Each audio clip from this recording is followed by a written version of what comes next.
The question of how and why the United Nations is the crux of the great conspiracy to destroy the sovereignty of the United States and the enslavement of the American people within a UN one-world dictatorship is a complete and unknown mystery to the vast majority of the American people.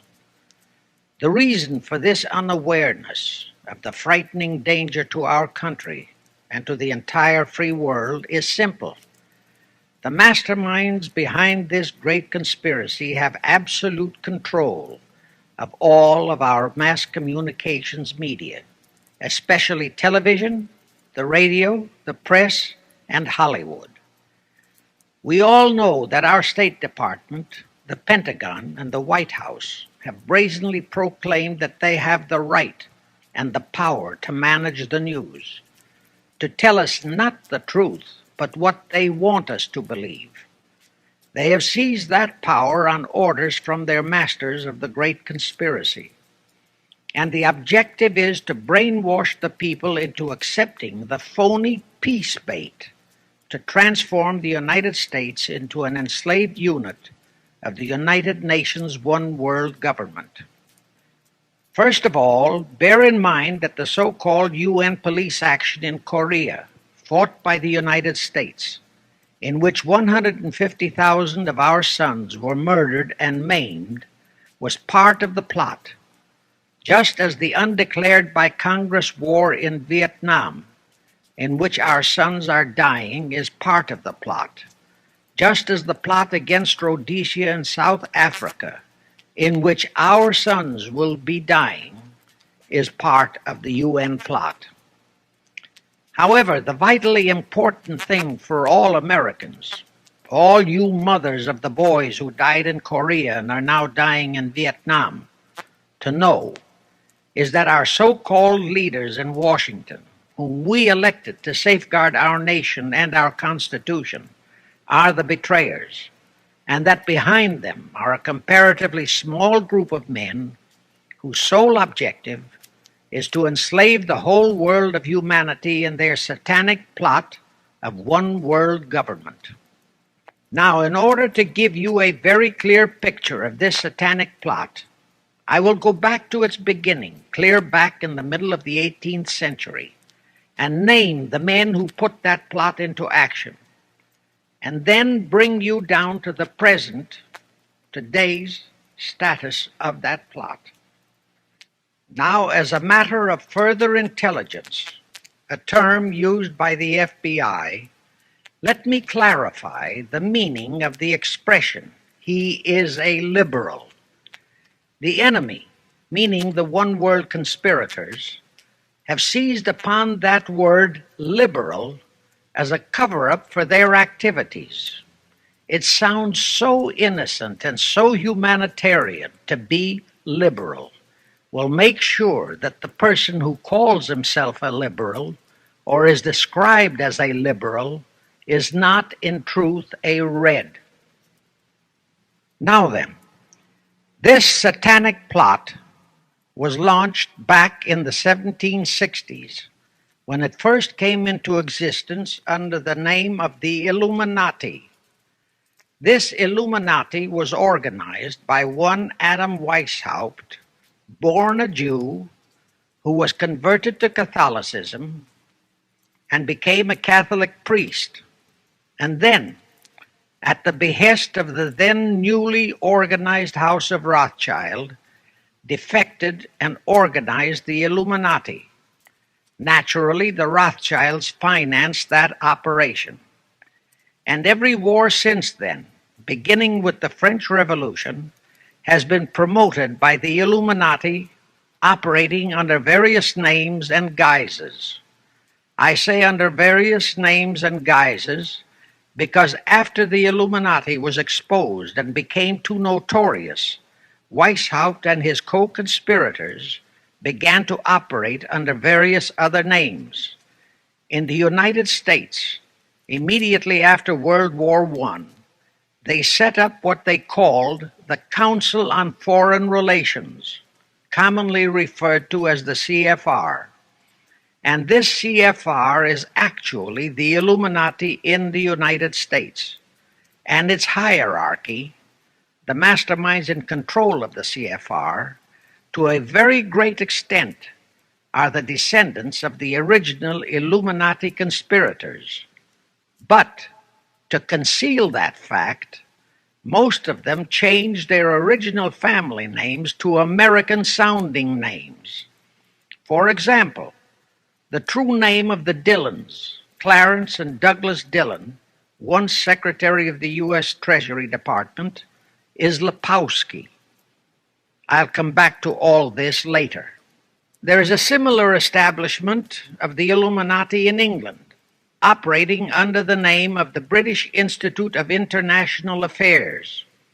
There are similar secret Illuminati organizations in France, Germany, and other nations operating under different names. And all these organizations, including the CFR, continuously set up numerous subsidiary or front organizations that are infiltrated into every phase of the various nations' affairs. But at all times, the operations of these organizations were and are masterminded and controlled by the internationalist bankers, who in turn were and are controlled by the Rothschilds. The details of how they accomplished the setting up of the CFR in the United States, as also in the other nations, are far too voluminous to be described in this dissertation. But you can find it complete in News Bulletin number 122, entitled UN is Spawn of the Illuminati, and News Bulletin number 123, entitled CFR Completely Unmasked as Illuminati. Both are published by the Cinema Educational Guild, Post Office Box 46205, Hollywood, California. You can get them for 50 cents per copy by writing to that address. Those news bulletins reveal the names of the original founders of the Illuminati and the Americanized names of their descendants in the present CFR. Now I'll go back to the activities of the original Illuminati conspirators. As revealed in News Bulletin number 122, one branch of the Rothschild family had financed Napoleon. Another branch of the Rothschilds, both branches the real masterminds of the Illuminati, financed Britain, Germany, and the other nations in the Napoleonic Wars. Immediately after the Napoleonic Wars, the Illuminati assumed that all the nations were so destitute and so weary of wars that they'd be glad for any solution. So the Rothschild stooges set up what they called the Congress in Vienna, and at that meeting they tried to create the first League of Nations, their first attempted one world government, on the theory that all the crowned heads of the European governments were so deeply in debt to them that they would, willingly or unwillingly, serve as their stooges. But the Tsar of Russia caught the stench of the plot and completely torpedoed it. The enraged Nathan Rothschild, then the head of that dynasty, vowed that someday he or his descendants would destroy the Tsar and his entire family. And his descendants did accomplish that very threat in 1917. At this point, bear in mind that the Illuminati was not set up to operate on a short-range basis.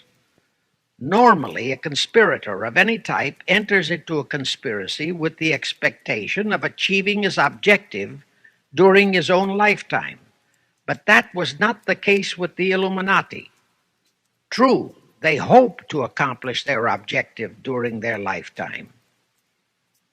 But, paraphrasing The Show Must Go On, the Illuminati operates on the very long-range basis. Whether it will take scores of years or even centuries, they have dedicated their descendants to keep the plot boiling until they hope the conspiracy is achieved. Now let's go back to the birth of the Illuminati. Adam Weishaupt was a Jesuit-trained professor of canon law, teaching in Ingolstadt University when he defected from Christianity to embrace the Luciferian conspiracy. It was in 1770 that the professional moneylenders, the then recently organized House of Rothschild, retained him to revise and modernize the age-old protocols of Zionism, which from the outset was designed to give the synagogue of Satan, so named by Jesus Christ, ultimate world domination, so they could impose the Luciferian ideology upon what would remain of the human race after the final social cataclysm by use of satanic despotism. Weishaupt completed his task May 1st, 1776. Now you know why May 1 is the great day with all communist nations to this very day. That was the day, May 1, 1776, that Weishaupt completed his plan and officially organized the Illuminati to put the plan into execution.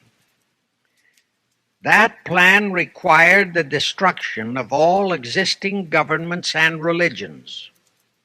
That objective was to be reached by dividing the masses of people whom he, Weishaupt, termed Goyim, or human cattle, into opposing camps in ever-increasing numbers on political, social, economic, and other issues, the very conditions we have in our country today.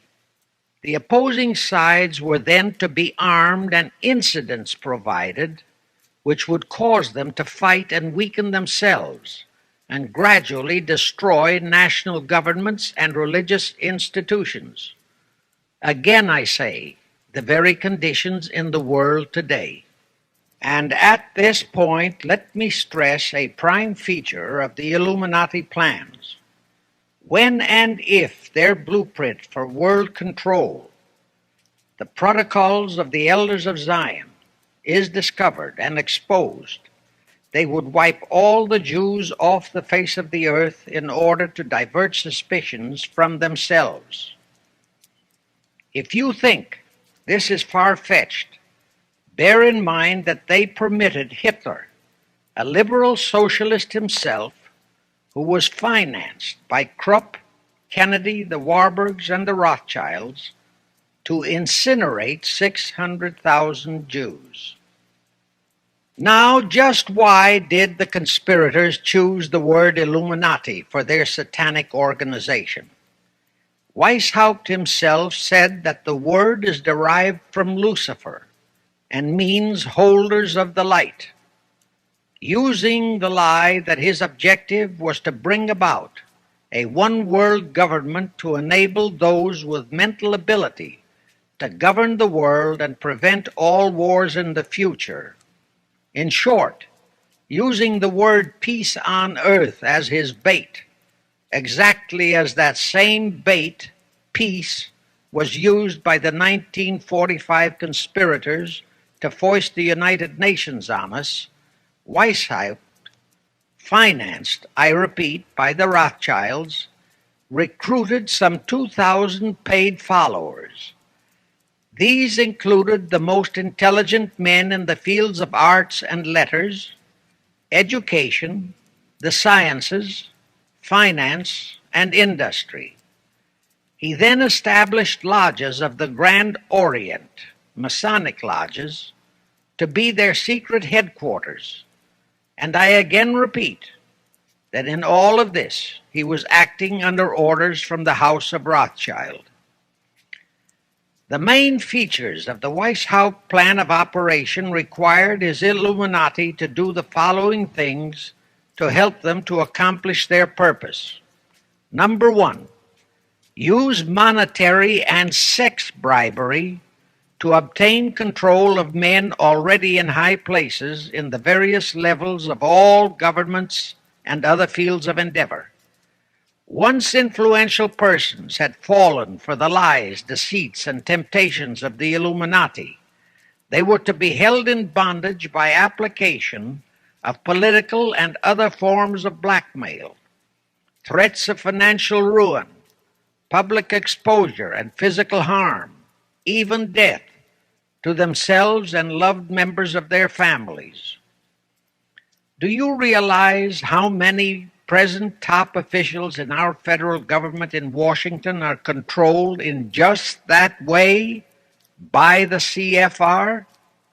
Do you realize how many homosexuals in our State Department, the Pentagon, all federal agencies, even in the White House, are controlled that way? Number two, Illuminati and the faculties of colleges and universities were to cultivate students possessing exceptional mental ability, belonging to well-bred families with international leanings, and recommend them for special training in internationalism. Such training was to be provided by granting scholarships to those selected by the Illuminists. That gives you an idea what a Rhodes Scholarship means. It means indoctrination into accepting the idea that only a one-world government can put an end to recurring wars and strife. That's how the United Nations was sold to the American people. One of the most notable Rhodes Scholars we have in our country is Senator William J. Fulbright, sometimes referred to as Half-Bright. His entire voting record spells Illuminati. All such scholars were to be first persuaded and then convinced that men of special talent and brains have the right to rule those less gifted, on the ground that the masses don't know what is best for them physically, mentally, and spiritually.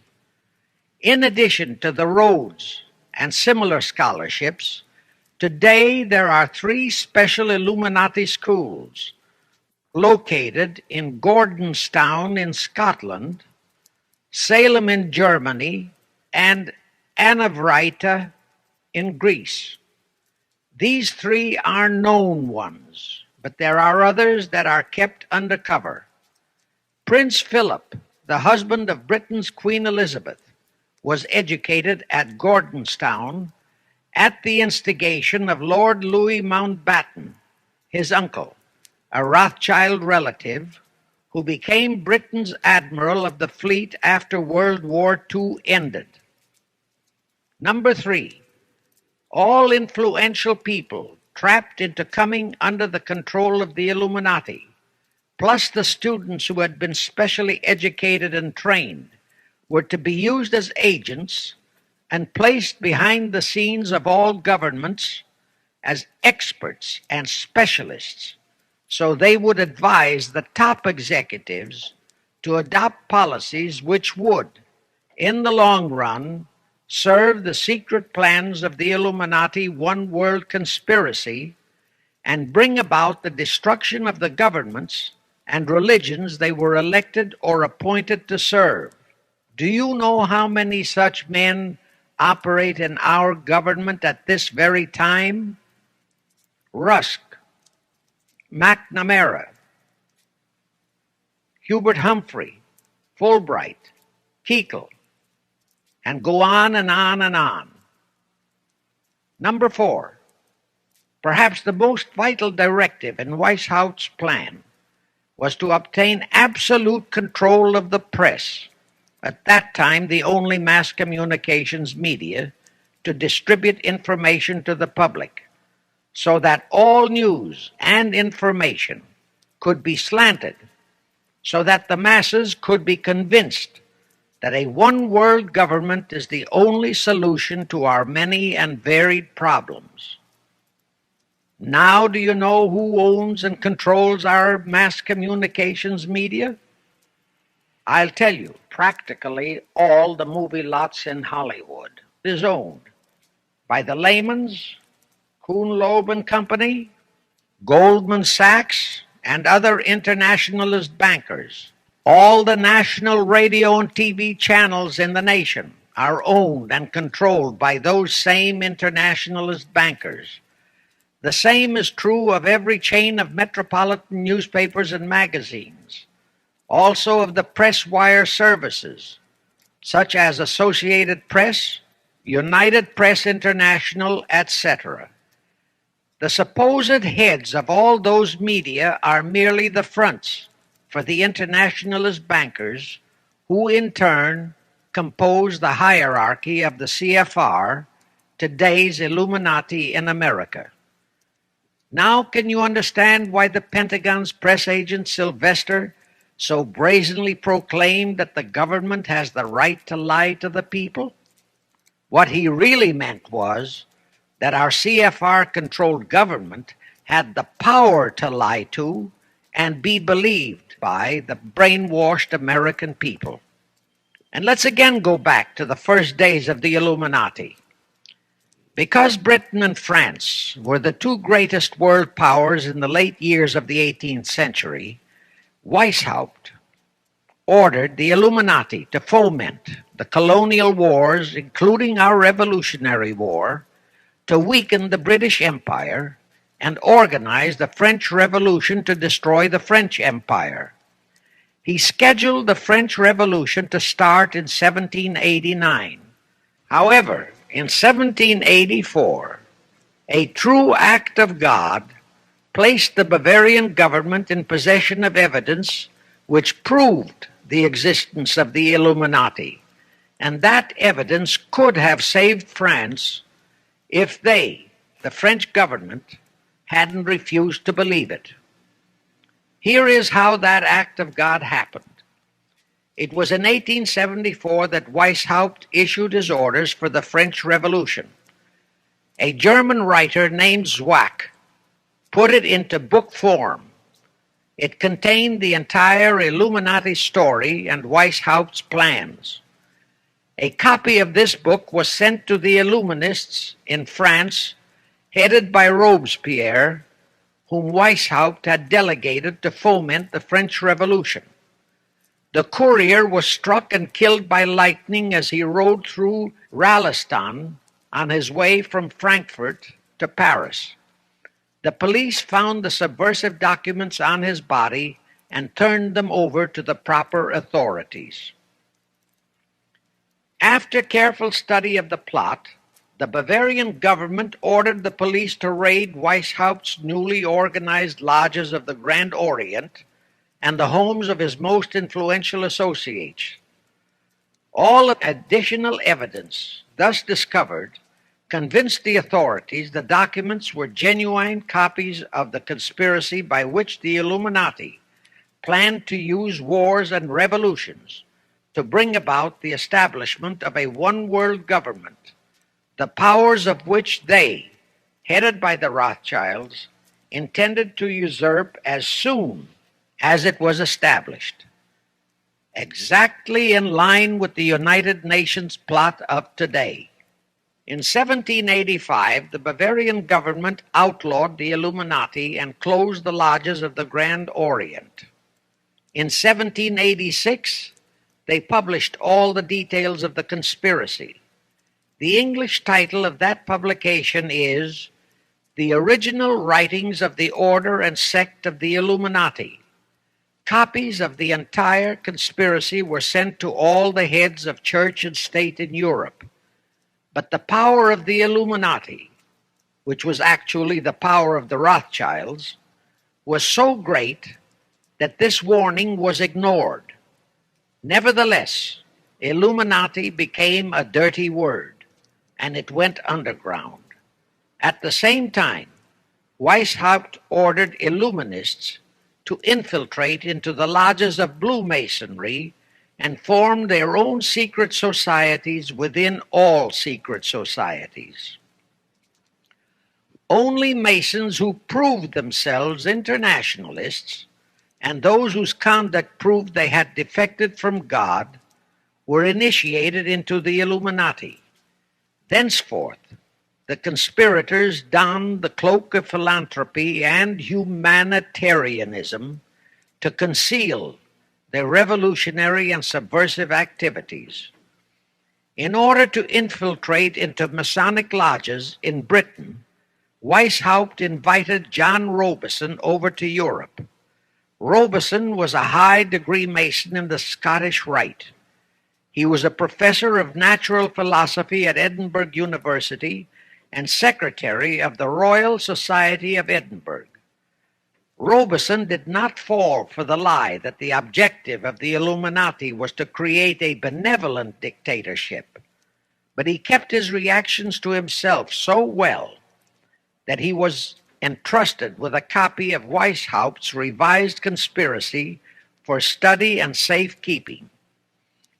Anyway, because the heads of state and church in France were deluded into ignoring the warnings given them, the revolution broke out in 1789 as scheduled by Weishaupt. In order to alert other governments to their danger, in 1798 Robison published a book entitled Proof of a Conspiracy to Destroy All Governments and Religions. But his warnings were ignored, exactly as our American people have been ignoring all warnings about the United Nations and the Council on Foreign Relations, the CFR.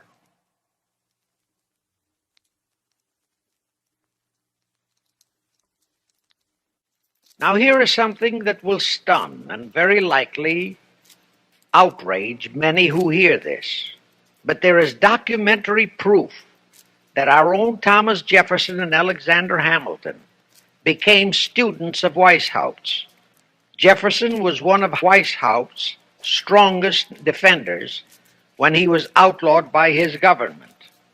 And it was Jefferson who infiltrated the Illuminati into the then newly organized lodges of the Scottish Rite in New England. Here is the proof. In 1789, John Robison warned all Masonic leaders in America that the Illuminati had infiltrated into their lodges. And on July 19, 1789, David Papin, president of Harvard University, issued the same warning to the graduating class and lectured them on the influence Illuminism was acquiring on American politics and religion. And to top it off, John Quincy Adams, who had organized the New England Masonic lodges, issued his warnings. He wrote 3 letters to Colonel William L. Stone, a top Mason, in which he exposed how Jefferson was using Masonic lodges for subversive, illuministic purposes. Those 3 letters are at this very time in Rittenberg Square Library in Philadelphia. In short, Jefferson, founder of the Democratic Party, was a member of the Illuminati, which at least partly accounts for the condition of the party at this time. And through infiltrations of the Republican Party, we have exactly nothing of loyal Americanism today. That disastrous rebuff at the Congress in Vienna, created by the Tsar of Russia, did not by any means destroy the Illuminati conspiracy. It merely forced them to adopt a new strategy. Realizing that the one world idea was, for the moment, killed, the Rothschilds decided that to keep the plot alive, they'd have to do it by heightening their control of the money systems of the European nations. Earlier, by a ruse, the outcome of the Battle of Waterloo had been falsified. Rothschild had spread a story that Napoleon had won that battle. That had precipitated a terrific panic on the stock market in England. All stocks had plummeted down to practically zero, and Nathan Rothschild bought all the stocks for virtually a penny on its dollar values. That gave him complete control of the economy of Britain and virtually of all Europe. So immediately after that Congress in Vienna had boomeranged, Rothschild forced Britain to set up a new Bank of England, which he absolutely controlled, exactly as later, through Jacob Schiff, he engineered our own Federal Reserve Act, which gave the House of Rothschild a secret control of the economy in the United States. But now for a moment let's dwell on the activities of the Illuminati in the United States. In 1826, one Captain William Morgan decided it was his duty to inform all Masons and the general public what the full truth was regarding the Illuminati, their secret plans and intended objectives, also reveal the identities of the masterminds of the conspiracy. The Illuminati promptly tried Morgan in absentia and convicted him of treason. They ordered one Richard Howard, an English Illuminist, to carry out their sentence of execution as a traitor. Morgan was warned and he tried to escape to Canada, but Howard caught up with him near the border, near the Niagara Gorge to be exact, where he murdered him. This was verified in a sworn statement made in New York by one Avery Allen to the effect that he heard Howard render his report of the execution to a meeting of Knights Templars in St. John's Hall, New York. He also told how arrangements had been made to ship Howard back to England. That Allen affidavit is on record in New York City archives. Very few Masons and very few of the general public know that general disapproval over that incident of murder caused approximately half of all the Masons in the northern jurisdiction of the United States to secede. Copies of the minutes of the meeting held to discuss that matter are still in existence in safe hands, and that all that secrecy emphasizes the power of the masterminds of the Illuminati to prevent such terrible events of history from being taught in our schools. In the early 1850s, the Illuminati held a secret meeting in New York, which was addressed by a British Illuminist named Wright. Those in attendance were told that the Illuminati was organizing to unite the nihilist and atheist groups with all other subversive groups into an international to be known as communists. That was when the word communist first came into being, and it was intended to be the supreme weapon and scare word to terrify the whole world and drive the terrorized peoples into the Illuminati one world scheme. This scheme, communism, was to be used to enable the Illuminati to foment future wars and revolutions. Clinton Roosevelt, a direct ancestor of Franklin Roosevelt, Horace Greeley and Charles Dana, foremost newspaper publishers of that time, were appointed to head a committee to raise funds for the new venture. Of course, most of the funds were provided by the Rothschilds. And this fund was used to finance Karl Marx and Engels when they wrote Das Kapital and the Communist Manifesto in Soho, England. And this clearly reveals that communism is not a so-called ideology, but a secret weapon, a bogeyman word to serve the purpose of the Illuminati. Weishaupt died in 1830, but prior to his death he prepared a revised version of the age-old conspiracy, the Illuminati, which, under various aliases, was to organize, finance, direct, and control all international organizations and groups by working their agents into executive positions at the top. In the United States, we have Woodrow Wilson, Franklin Roosevelt, Jack Kennedy, Johnson, Rusk, McNamara, Fulbright, etc., as prime examples. In addition, while Karl Marx was writing the Communist Manifesto under the direction of one group of Illuminists, Professor Karl Ritter of Frankfurt University was writing the antithesis under direction of another group. The idea was that those who direct the overall conspiracy could use the differences in those two so-called ideologies to enable them to divide larger and larger members of the human race into opposing camps, so that they could be armed and then brainwashed into fighting and destroying each other, and particularly to destroy all political and religious institutions. The work Ritter started was continued after his death and completed by the German so-called philosopher Friedrich Wilhelm Nietzsche, who founded Nietzscheism. This Nietzscheism was later developed into fascism and then into Nazism, and was used to foment World Wars I and II. In 1834, the Italian revolutionary leader Giuseppe Mazzini was selected by the Illuminati to direct their revolutionary program throughout the world. He served in that capacity until he died in 1872. But some years before he died, Mazzini had enticed an American general named Albert Pike into the Illuminati. Pike was fascinated by the idea of a one-world government, and ultimately he became the head of this Luciferian conspiracy.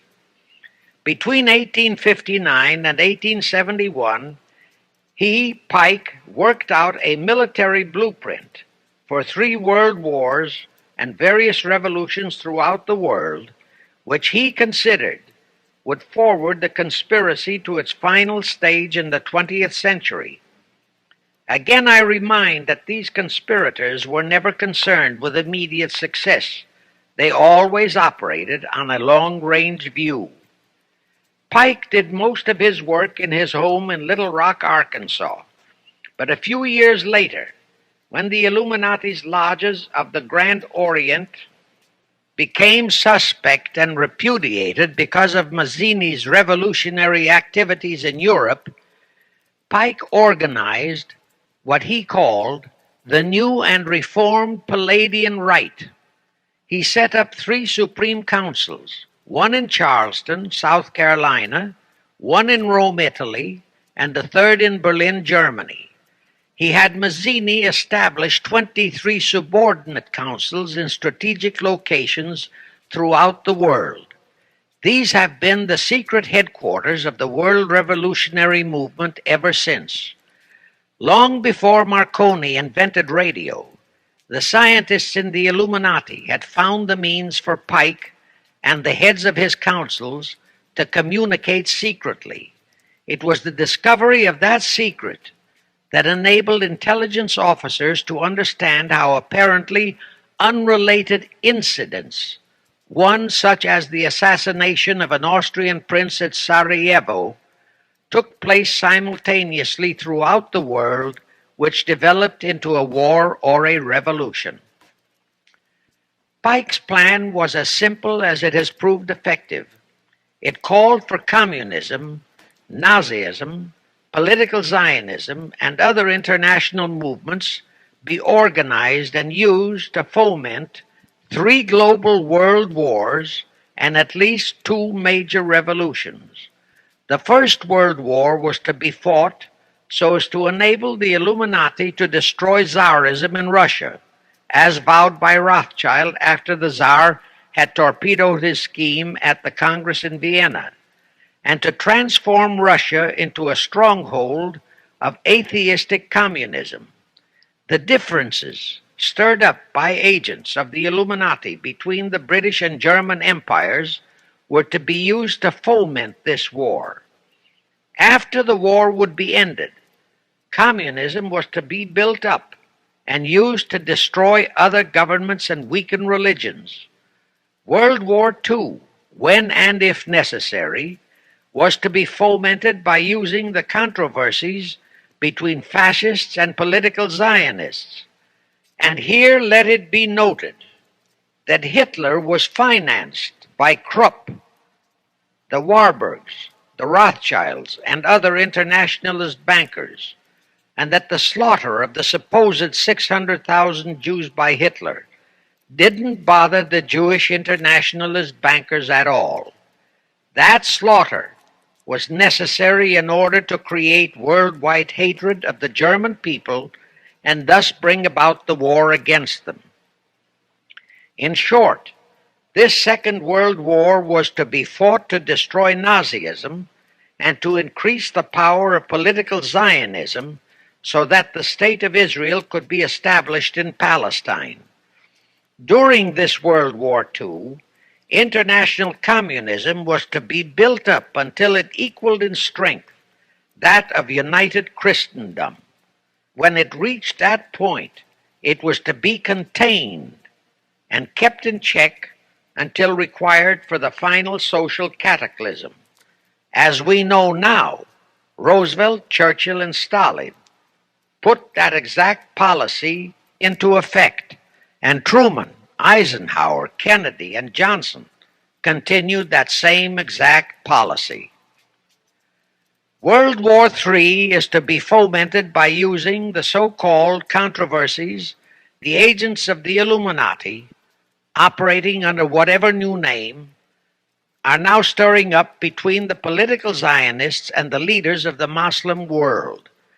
That war is to be directed in such a manner that all of Islam and political Zionism, Israel, will destroy each other, while at the same time the remaining nations, once more divided on this issue, will be forced to fight themselves into a state of complete exhaustion, physically, mentally, spiritually, and economically. Now, can any thinking person doubt that the intrigue now going on in the Near, Middle, and Far East is designed to accomplish that satanic objective? Pike himself foretold all this in a statement he made to Mazzini on August 15, 1871. Pike stated that after World War III is ended, those who will inspire to undisputed world domination will provoke the greatest social cataclysm the world has ever known. Quoting his own words, taken from the letter he wrote to Mazzini, and which letter is now catalogued in the British Museum in London, England, he said, "We shall unleash the nihilists and the atheists, and we shall provoke a great social cataclysm which in all its horror will show clearly to all nations the effect of absolute atheism, the origin of savagery and of most bloody turmoil.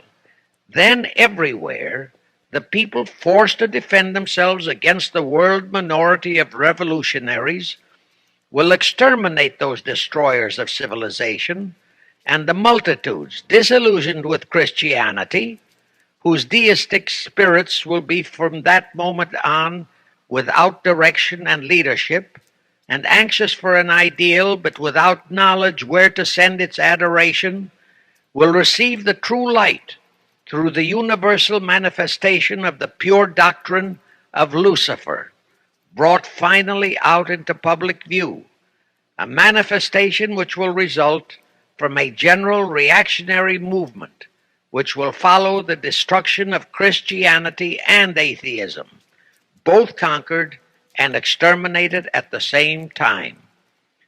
When Mazzini died in 1872, Pike made another Italian revolutionary leader named Adrian Lemmi his successor. Lemmi, in turn, was succeeded by Lenin and Trotsky, then by Stalin. The revolutionary activities of all those men were financed by British, French, German, and American international bankers, all of them dominated by the House of Rothschild.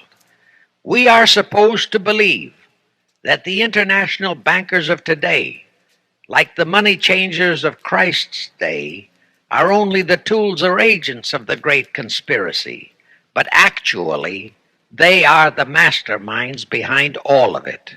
While the general public has been brainwashed by all the mass communications media into believing that communism is a movement of the so-called workers.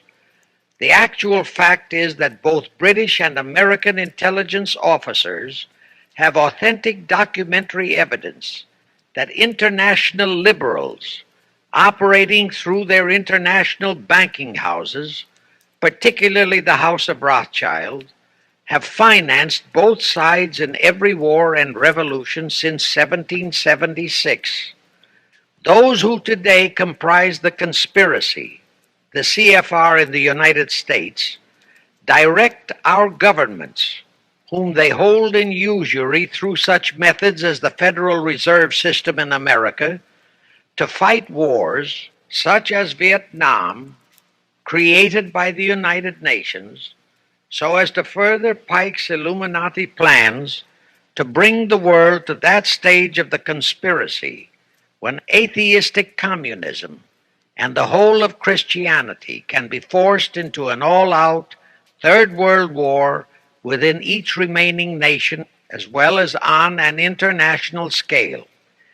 The headquarters of the great conspiracy in the late 1700s was in Frankfurt, Germany, where the House of Rothschild had been established by Mayer Anschelm, who adopted the Rothschild name and linked together other international financiers who had literally sold their souls to the devil. After the Bavarian government's exposure in 1786, the conspirators moved their headquarters to Switzerland, then to London. Since World War II, after Jacob Schiff, the Rothschilds' boy in America, died, the headquarters of the American branch has been in the Harold Pratt Building, New York, and the Rockefellers, originally protégés of Schiff, have taken over the manipulation of finances in America for the Illuminati. In the final phases of the conspiracy, the one world government will consist of the king dictator, head of the United Nations, the CFR, and a few billionaires, economists, and scientists who have proved their devotion to the great conspiracy. All others are to be integrated into a vast conglomeration of mongrelized humanity, actually slaves. Now let me show you how our federal government and the American people have been sucked into the one world takeover plot of the Illuminati Great Conspiracy. And always bear in mind that the United Nations was created to become the housing for that one world so-called liberal conspiracy. The real foundations of the plot for the takeover of the United States were laid during the period of our Civil War. Not that Weishaupt and the earlier masterminds had ever overlooked the New World. As I have previously indicated, Weishaupt had his agents planted over here as far back as the Revolutionary War. But George Washington was more than a match for them. It was during the Civil War that the conspirators launched their first concrete efforts. We know that Judah Benjamin, chief advisor of Jefferson Davis, was a Rothschild agent. We also know that there were Rothschild agents planted in Abraham Lincoln's cabinet who tried to sell him into a financial dealing with the House of Rothschild. But old Abe saw through the scheme and bluntly rejected it, thereby incurring the undying enmity of the Rothschilds, exactly as the Russian Tsar did when he torpedoed their first League of Nations at the Congress in Vienna. Investigation of the assassination of Lincoln revealed that the assassin, Booth, was a member of a secret conspiratorial group. Because there were a number of highly important government officials involved, the name of the group was never revealed, and it became a mystery, exactly as the assassination of Jack Kennedy still is a mystery. But I am sure it will not for long remain a mystery.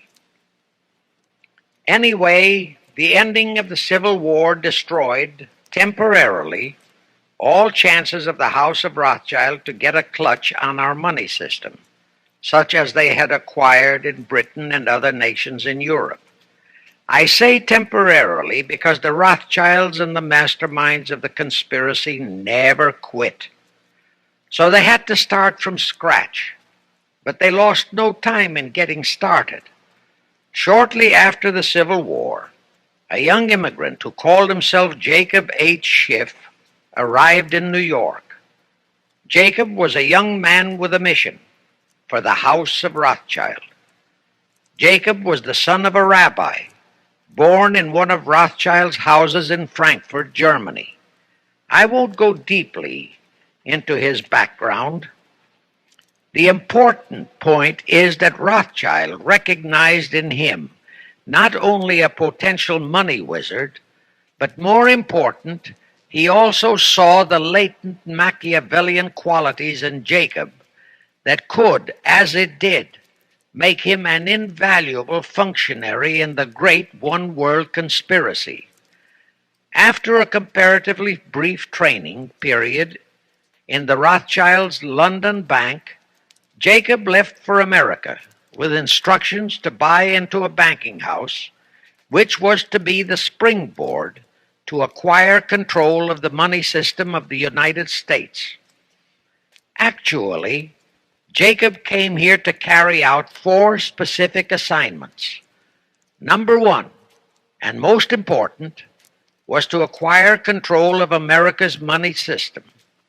Number 2, find desirable men who, for a price, would be willing to serve as stooges for the great conspiracy and promote them into high places in our federal government, our Congress, in the U.S. Supreme Court, and all federal agencies. Number 3, create minority group strife throughout the nations, particularly between whites and blacks. Number 4, create a movement to destroy religion in the United States, but Christianity to be the chief target. Earlier, I stated that Jacob Schiff came to America with orders by Rothschild to carry out 4 specific directives. The first and most important one was to get control of the United States money system. Let's trace Schiff's step to accomplish that directive. As a first step, he had to buy into a banking house, but it had to be the kind of a house that he could absolutely control and mold for that primary objective of entrapping our U.S. money system. After carefully scouting around, Jacob bought a partnership in a firm that called itself Kuhn and Loeb. Like Schiff, Kuhn and Loeb were immigrants from German Jewish ghettos. They came to the United States in the mid-1840s. Both started their business careers as itinerant pack peddlers. In the early 1850s, they pooled their interests and set up a merchandising store in Lafayette, Indiana, under the firm name of Kuhn and Loeb, servicing the covered wagon settlers on their way west. In the years that followed, they set up similar stores in Cincinnati and St. Louis. Then they added pawnbroking to their merchandising pursuits. From that to money lending was a short and quick step. By the time Schiff arrived on the scene, Kuhn and Loeb was a well-known private banking firm, and this is the firm Jacob bought into. Shortly after he became a partner in Kuhn and Loeb, Schiff married Loeb's daughter, Teresa. Then he bought out Kuhn's interests and moved the firm to New York, and Kuhn and Loeb became Kuhn, Loeb and Company, international bankers with Jacob Schiff, agent of the Rothschilds, ostensibly the soul out his career.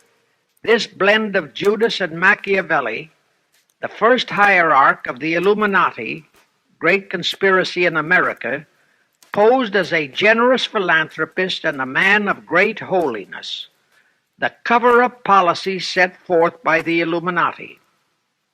As I have stated, the first great step of the conspiracy was to be the entrapment of our money system. To achieve that objective, Schiff had to get full cooperation of the then big banker elements in America, and that was easier said than done. Even in those years, Wall Street was the heart of the American money mart, and J.P. Morgan was its dictator. Next in line were the Drexels and the Biddles in Philadelphia. All the other financiers, big and little, danced to the music of those three houses, but particularly to that of Morgan. All of those three were proud, haughty, arrogant potentates. For the first few years they viewed the little bewhiskered man from the German ghettos with utter contempt. But Jacob knew how to overcome that. He threw a few Rothschild bones to them, said bones being distribution in America of desirable European stock and bond issues. Then he discovered he had a still more potent weapon in his hands in the following. It was in the decades following our Civil War that our industries began to burgeon. We had great railroads to build. The oil, mining, steel, textile industries were bursting out of their swaddling clothes. All that called for vast financing. Much of that financing had to come from abroad.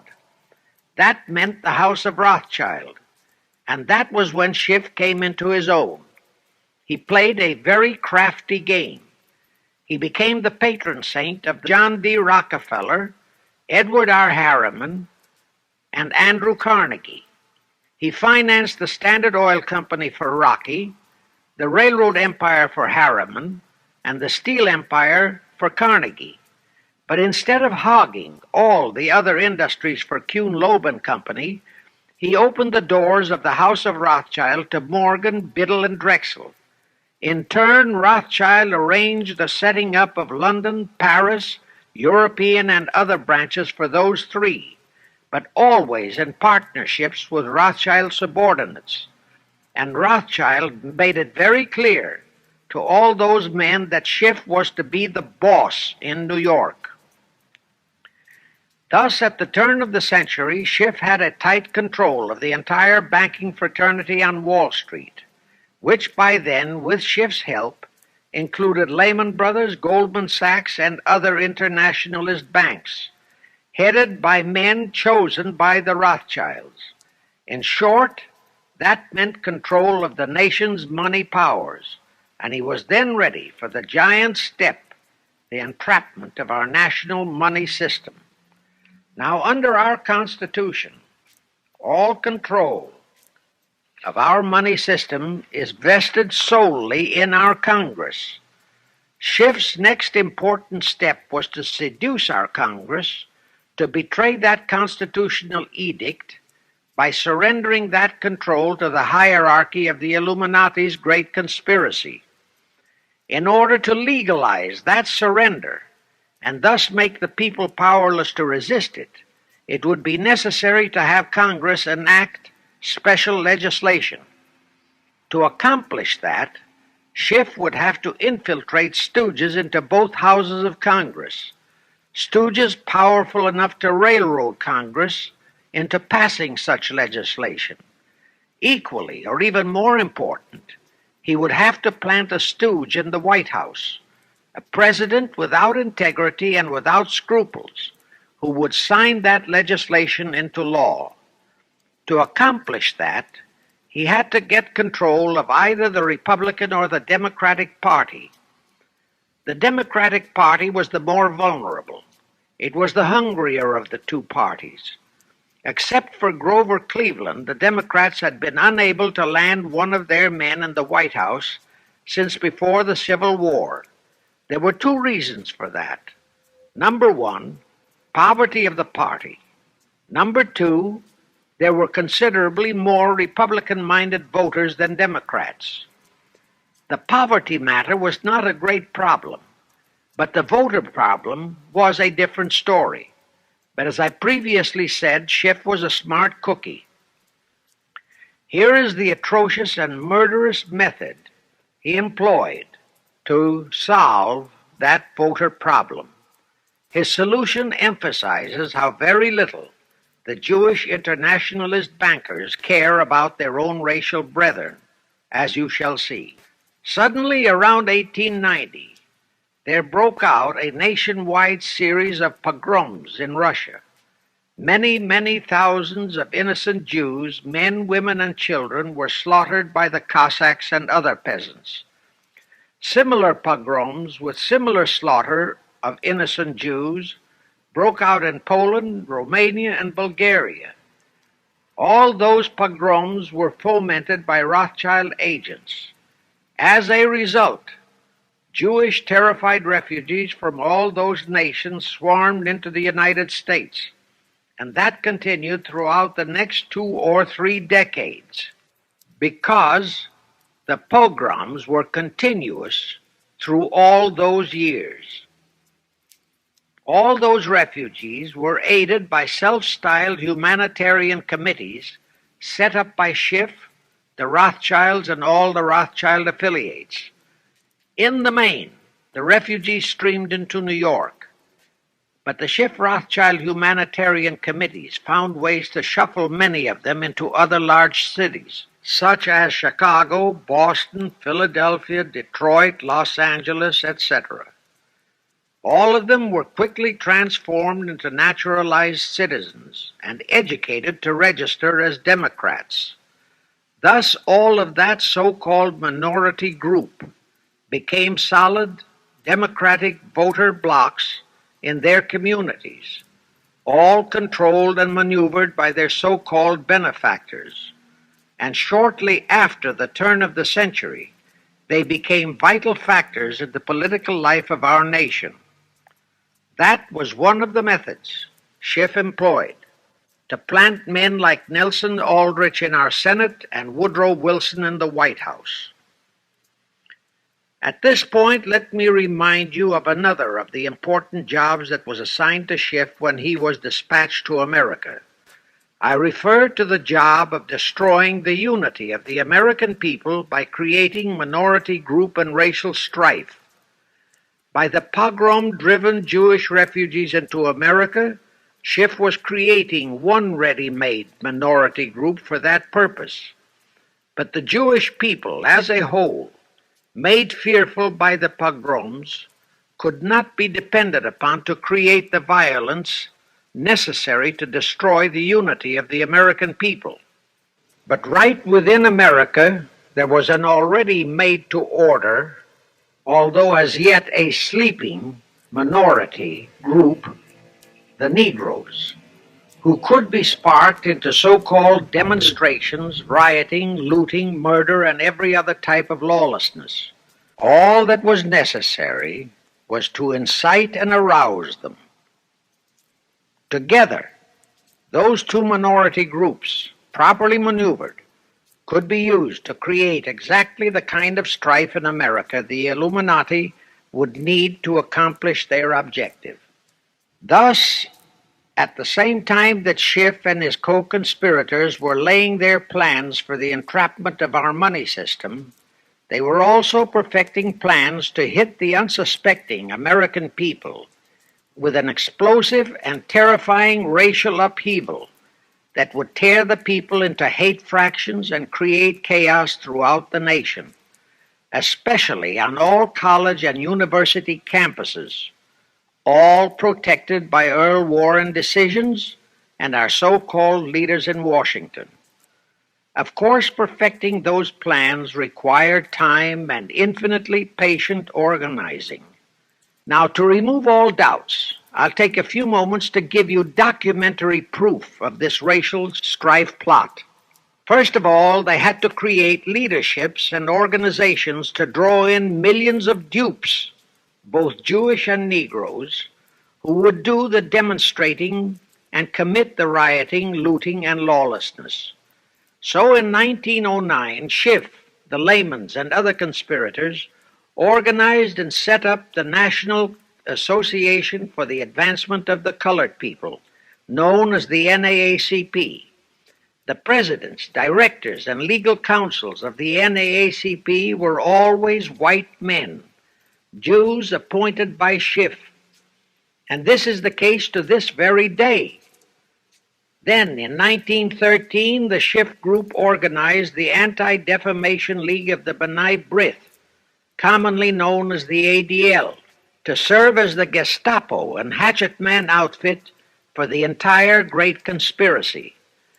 Today, this sinister ADL maintains over 2,000 agencies in all parts of the country, and they advise and completely control every action of the NAACP, CORE, of the Urban League, of all the other so-called Negro civil rights organizations throughout the nation, including such leaders as Martin Lucifer King, Stokely Carmichael, Bayard Rustin, and others of that ilk. In addition, the ADL acquired absolute control of the advertising budgets of many department stores, hotel chains, and TV and radio industrialist sponsors, also advertising agencies, in order to control practically all the mass communications media and force every loyal newspaper to slant and falsify the news, and to further incite and at the same time create sympathy for the lawlessness and violence of the Negro mobs. Here is documentary proof of the beginning of their deliberate plot to foment the Negroes into all their lawlessness. Around 1910, one Israel Zangwill wrote a play entitled The Melting Pot. It was sheer propaganda to incite the Negroes and Jews, because the play purportedly visualized how the American people were discriminating against and persecuting Jews and Negroes.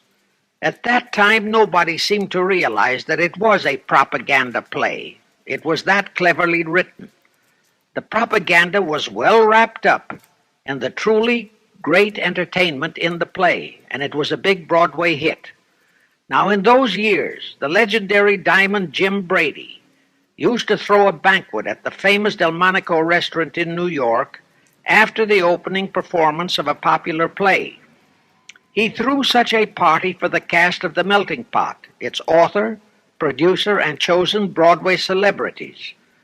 By then, I'd already made a personal mark on the Broadway theater and was invited to that party. There I met George Bernard Shaw and a Jewish writer named Israel Cohen. Zangwill, Shaw, and Cohen were the triumvirate who created the Fabian Society in England and had worked closely with a Frankfurt Jew named Mordecai who had changed his name to Karl Marx. But remember, at that time, both Marxism and communism were just emerging, and nobody paid much attention to either, and nobody suspected the propaganda in the writings of those three really brilliant writers. At that banquet, Israel Cohen told me he was then engaged in writing a book which was to be a follow-up on Zangwill's The Melting Pot.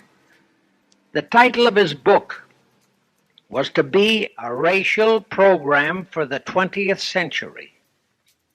At that time, I was completely absorbed by my work as a playwright, and significant as that title was, its real objective never dawned on me, nor was I interested in reading the book.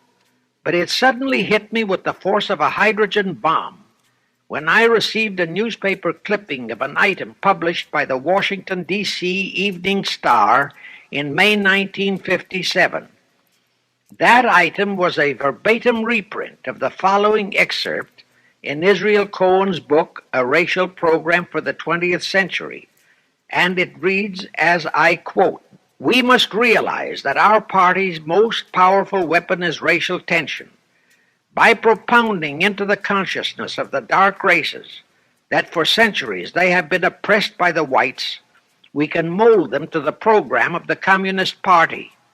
In America, we will aim for subtle victory. While inflaming the Negro minority against the whites, we will instill in the whites a guilt complex for their exploitation of the Negroes. We will aid the Negroes to rise to prominence in every walk of life, in the professions and in the world of sports and entertainment. With this prestige, the Negro will be able to intermarry with the whites and begin a process which will deliver America to our cause. That same excerpt was entered into the congressional record of June 7, 1957, by Representative Thomas G. Abernathy. Thus, the authenticity of that passage in Cohen's book was fully established. But the one question that remained in my mind was whether it represented the official policy or plot of the Communist Party or just a personal expression of Cohen himself. Hence I sought more proof, and I found it. In an official pamphlet published in 1935 by the New York Communist Party's official Workers' Library Publishers, that pamphlet was entitled "The Negroes in a Soviet America."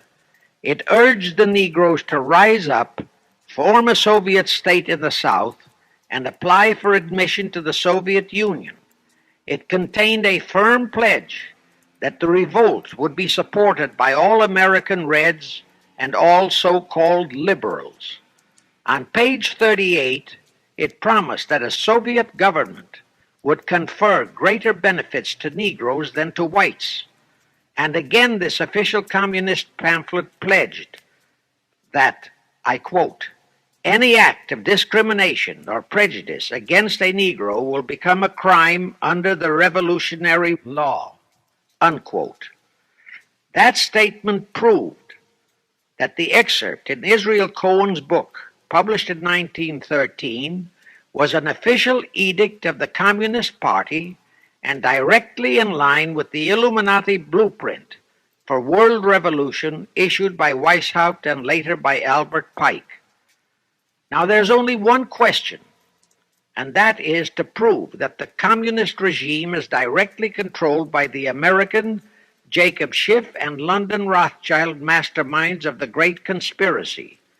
A little later, I will provide that proof that will remove even a remote doubt that the Communist Party as we know it was created by those masterminds, capitalists if you will note, that Schiff, the Warburgs, and the Rothschilds planned and financed the entire Russian Revolution, also the murder of the Tsar and his family, and that Lenin, Trotsky, and Stalin took their orders directly from Schiff and the other capitalists whom they supposedly are fighting.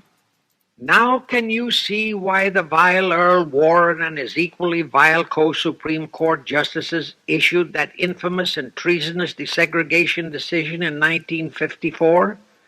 It was to aid and abet the plot of the Illuminati conspirators to create tension and strife between Negroes and whites.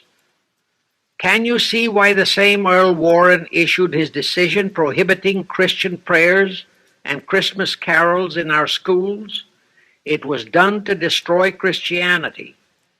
Can you see why Eisenhower, despite all the rigid constitutional prohibitions, sent federal troops into a southern state to enforce the desegregation decision?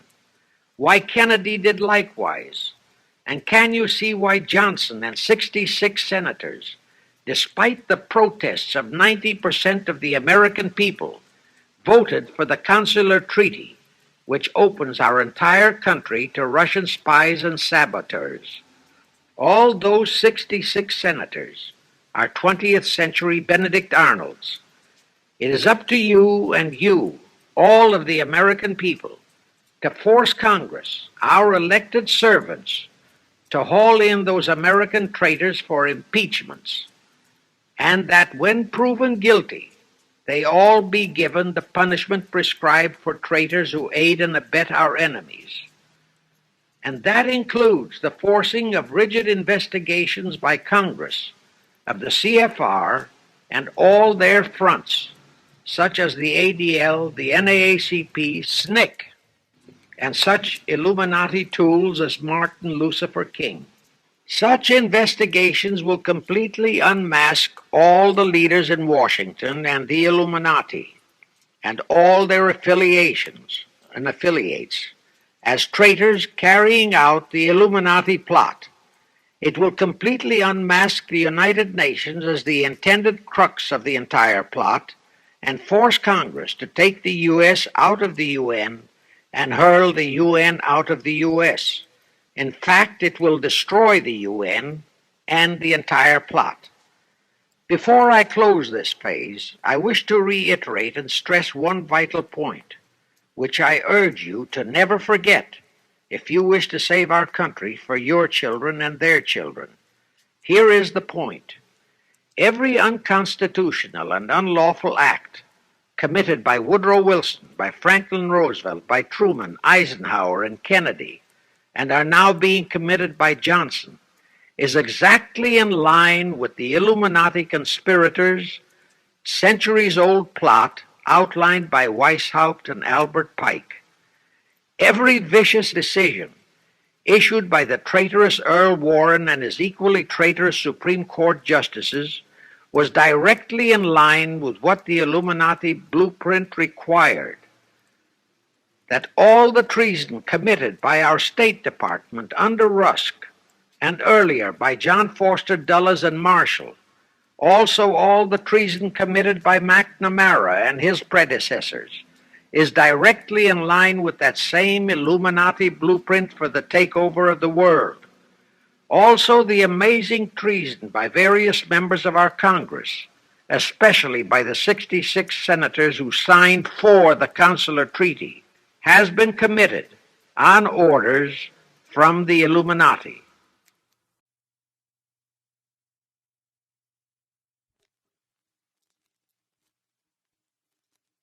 Now I will go back to Jacob Schiff's entrapment of our money system and the treasonous actions that followed.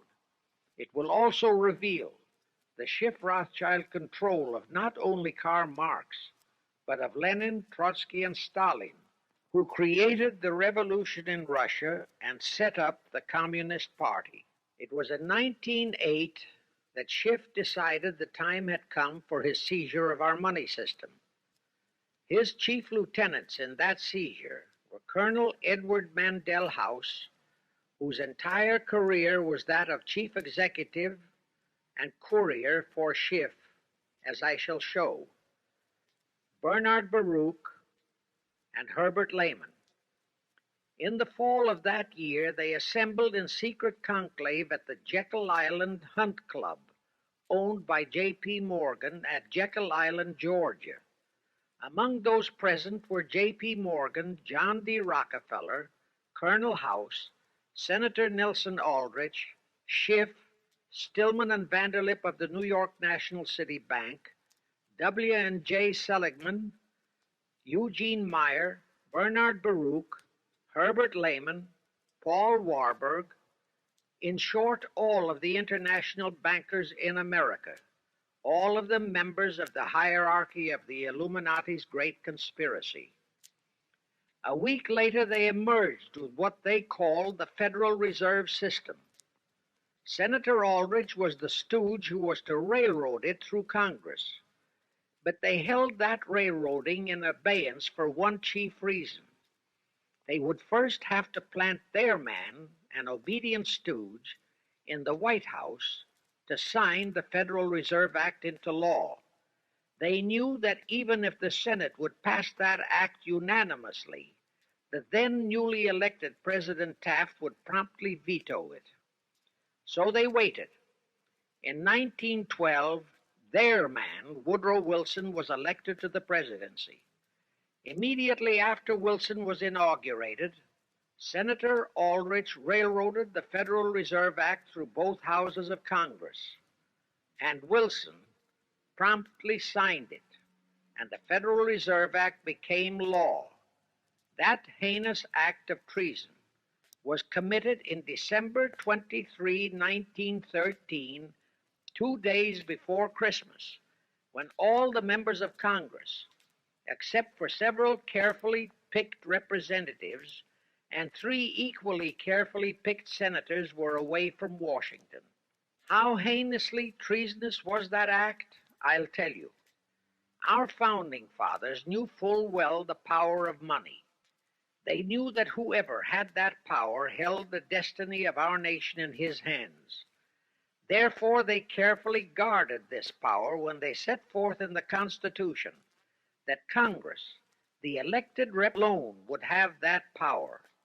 The constitutional language on this point is brief, concise, and specific, stated in Article 1, Section 8, Paragraph 5, defining the duties and powers of Congress, and I quote, "To coin money, regulate the value thereof, and of foreign coin, and the standard of weights and measures," unquote.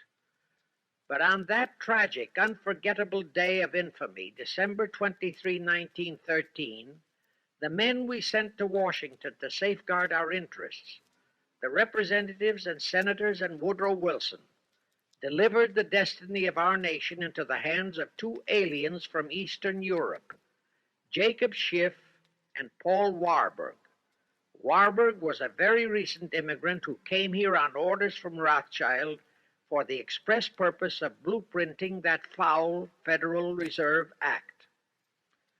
Now, the vast majority of the American people think that the Federal Reserve System is a United States government-owned agency. That is positively false. All of the stock of the Federal Reserve banks is owned by the member banks, and the heads of the member banks are all members of the hierarchy of the great Illuminati conspiracy known today as the CFR. The details of that act of treason in which many traitorous so-called Americans participated are far too long for this recording. But all those details are available in a book entitled The Federal Reserve Conspiracy, written by Eustace Mullins. In that book, Mullins tells the entire horrifying story and backs it up with unquestionable documentations. Aside from it being a truly fascinating and shocking story of that great betrayal, every American should read it as a matter of vital intelligence for the time when the whole American people will finally come awake and smash the entire conspiracy. And with God's help, that awakening will surely come. You can get a copy of that book from the publishers, the Christian Educational Association, 530 Chestnut Street. Now, if you think that those aliens and their co-conspirators would be content with just the control of our money system, you're in for another very sad shock. The Federal Reserve System gave the conspirators complete control of our money system, but it in no way touched the earnings of the people, because the Constitution positively forbids what is now known as the 20% withholding tax. But the Illuminati blueprint for one world enslavement called for the confiscation of all private property and control of individual earning powers. This, and Karl Marx stressed that feature in his blueprint, had to be accomplished by a progressive graduated income tax. As I stated, such a tax could not lawfully be imposed upon the American people. It is succinctly and expressly forbidden by our Constitution. Thus, only an amendment to the Constitution could give the federal government such confiscatory powers. Well, that too was not an insurmountable problem for our Machiavellian plotters.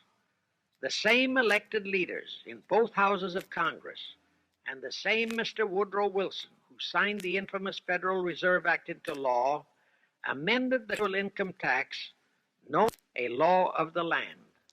Both are illegal under our Constitution. Same traitors signed both betrayals, the Federal Reserve Act and the 16th Amendment, into law. However, it seems that nobody ever realized that the 16th Amendment was set up to rob, and I do mean rob, the people of their earnings via the income tax provision. The plotters didn't fully use that provision until World War II, when that great humanitarian, Franklin Roosevelt, applied a 20% withholding tax on all small wage earners and up to 90% on higher incomes. Oh, of course, he faithfully promised that it would be only for the duration of the war.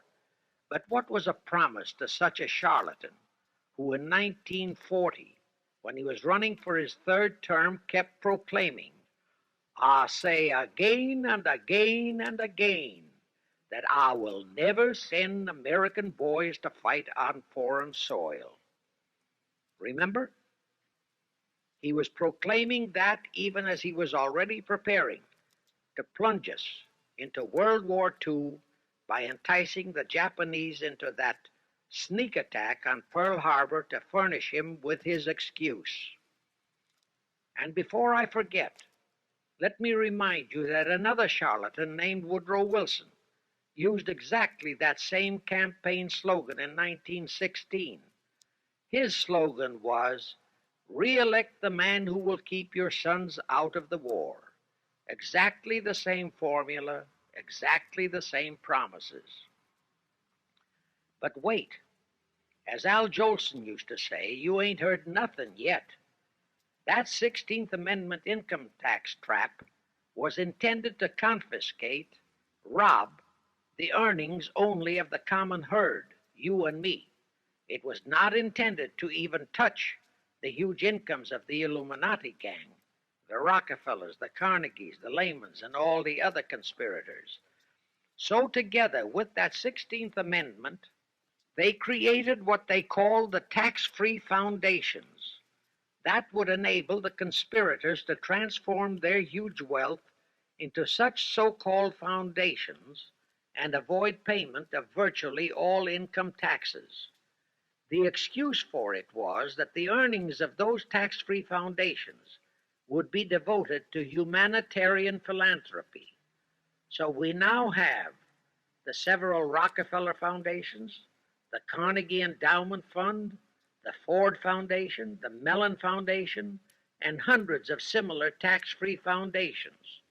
And what kind of philanthropy do these foundations support?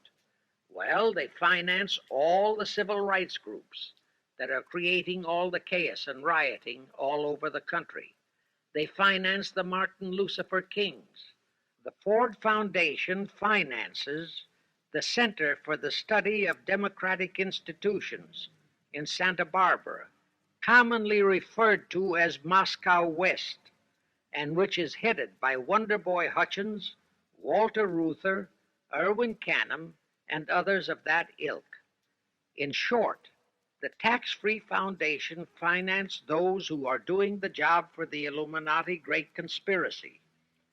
And what are the hundreds of billions of dollars they confiscate every year from the earnings of the common herd, you and me, used for? Well, for one thing, there's the foreign aid gimmick, which gave billions to communist Tito, plus gifts of hundreds of jet planes, many of which were turned over to Castro, plus the costs of training communist pilots so that they can the better shoot down our planes, billions to Red Poland, billions to India, billions to Sukarno, billions to other enemies of the United States. That's what that treasonously railroaded 16th Amendment has done to our nation, to the American people, to you and to me, to your children and their children. Our CFR Illuminati-controlled federal government can grant tax-free status to all foundations and pro-red one-world outfits, such as the Fund for the Republic. But if you, or a patriotic pro-organization, is too outspokenly pro-American, they can terrify and intimidate you by finding a misplaced comma in your income tax report and by threatening you with penalties, fines, and even prison. Future historians will wonder how the American people could have been so naive and stupid as to have permitted such audaciously brazen acts of treason as the Federal Reserve Act and the 16th Amendment. Well, they were not naive and they were not stupid. The answer is they trusted the men they elected to safeguard our country and our people, and they just didn't have even an inkling about either betrayal until after each one had been accomplished. It was the Illuminati-controlled mass communications media that kept and is keeping our people naive and stupid and unaware of the treason being committed. Now the great question is, when will the people wake up and do to our traitors of today what George Washington and our founding fathers would have done to Benedict Arnold? Actually, Benedict Arnold was a petty traitor compared to our present traitors in Washington. Now let's go back to the events that followed the rape of our Constitution by the passage of the Federal Reserve Act of the 16th Amendment. With Wilson completely under their control, the masterminds of the great conspiracy put in motion their next and what they hoped would be their final steps to achieve their one world government. The first of those steps was to be World War I. Why war? Simple.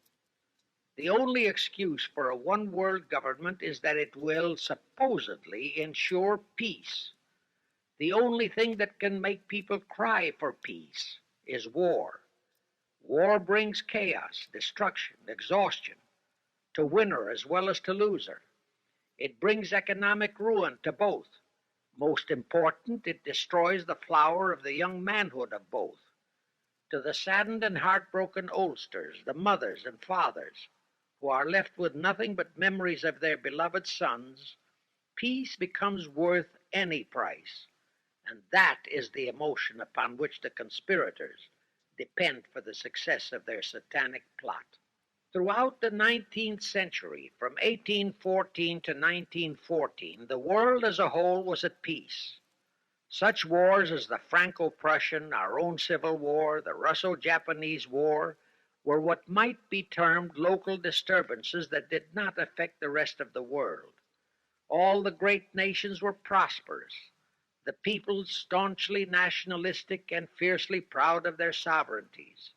It was utterly unthinkable that the French and the German peoples would be willing to live under a one-world government, or the Turks and the Russians, or the Chinese and the Japanese.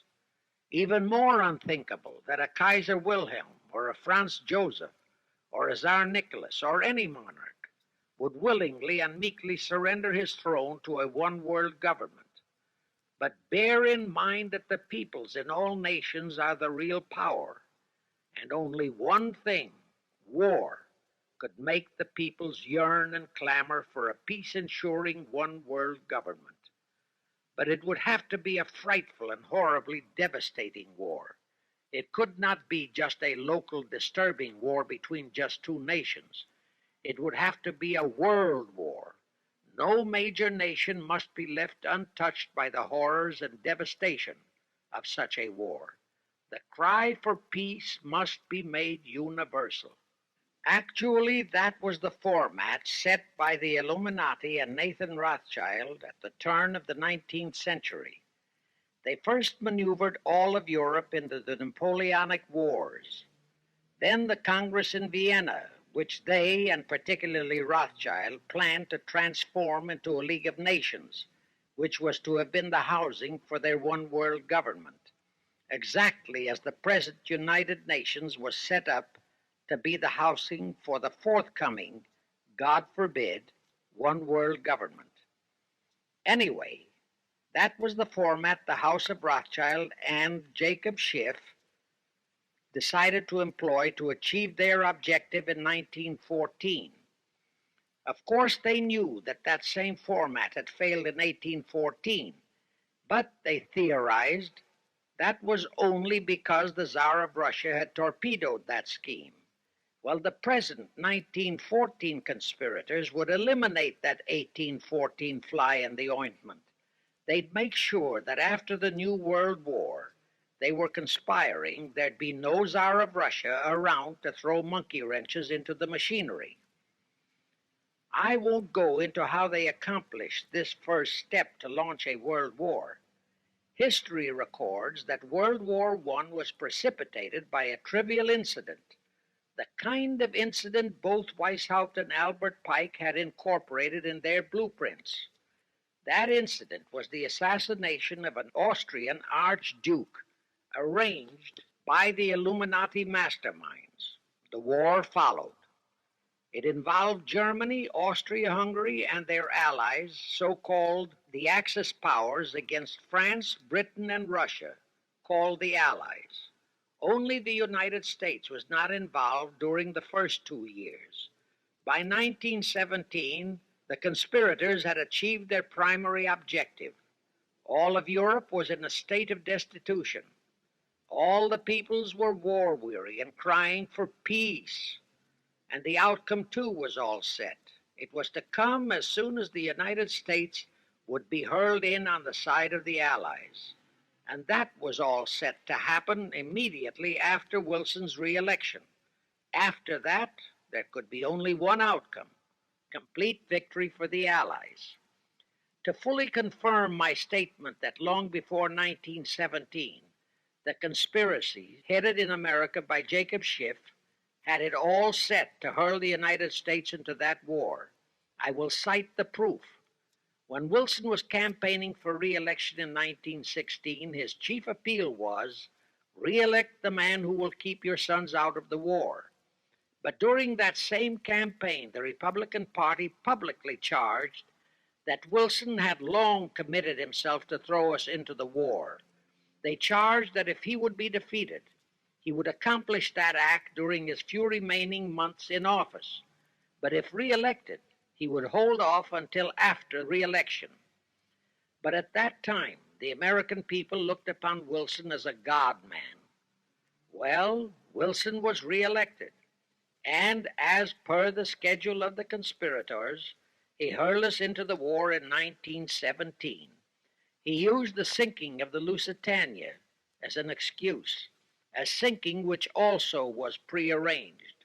Roosevelt, also a god-man in the eyes of the American people, followed the same technique in 1941 when he used the prearranged Pearl Harbor attack as his excuse for hurling us into World War II.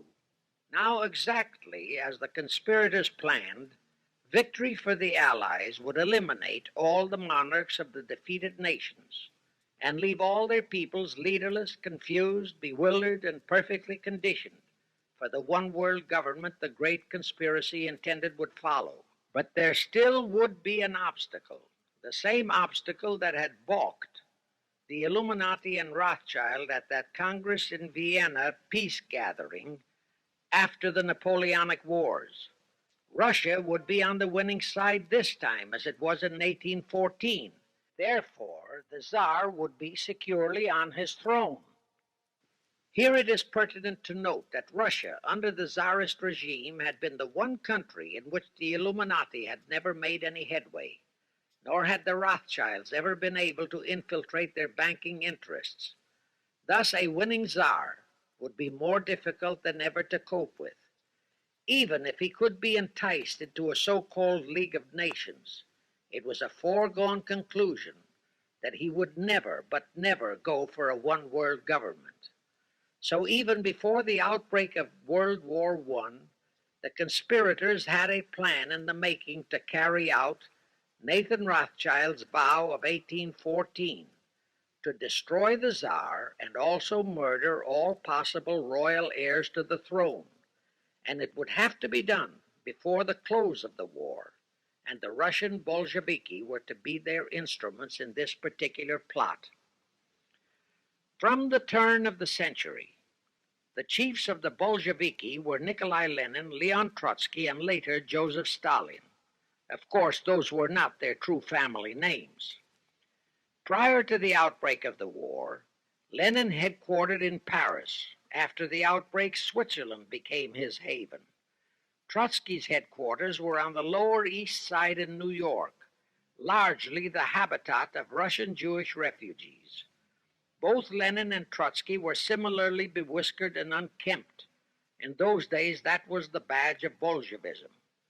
Both lived well, yet neither had a regular occupation. Neither had any visible means of support, yet both always had plenty of money. All those mysteries were solved in 1917. Right from the outset of the war, strange and mysterious goings-on were taking place in New York. Night after night, Trotsky darted furtively in and out of Jacob Schiff's palatial mansion. And in the dead of those same nights, there were gatherings of hoodlums of New York's Lower East Side, all of them Russian refugees, at Trotsky's headquarters, and all were going through some mysterious sort of training process. But it was all shrouded in mystery. Nobody talked, although it did leak out that Schiff was financing all of Trotsky's activities. Then suddenly Trotsky vanished. So did approximately 300 of his trained hoodlums. Actually, they were on the high seas in a Schiff-chartered ship bound for a rendezvous with Lenin and his gang in Switzerland. And on that ship was $20 million in gold, the $20 million Schiff provided to finance the Bolsheviki takeover of Russia. In anticipation of Trotsky's arrival, Lenin prepared to throw a party in his Switzerland hideaway. Men of the very highest places in the world were to be guests at that party.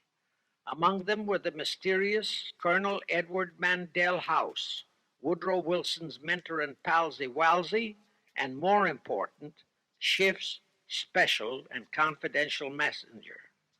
Another of the expectant guests was Warburg of the Warburg banking clan in Germany, who were financing the Kaiser, and whom the Kaiser had rewarded by making him chief of the secret police of Germany.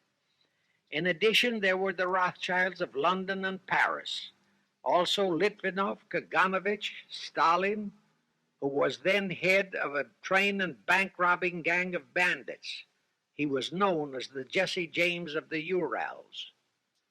And here I must remind that England and France were then long in war with Germany, and that on February 3, 1917, Wilson had broken off all diplomatic relations with Germany. Therefore, Warburg, Colonel House, the Rothschild, and all those others were enemies. But of course, Switzerland was neutral ground where enemies could meet and be friends, especially if they had some scheme in common. That Lenin party was very nearly wrecked by an unforeseen incident. The Schiff-chartered ship on its way to Switzerland was intercepted and taken into custody by a British warship.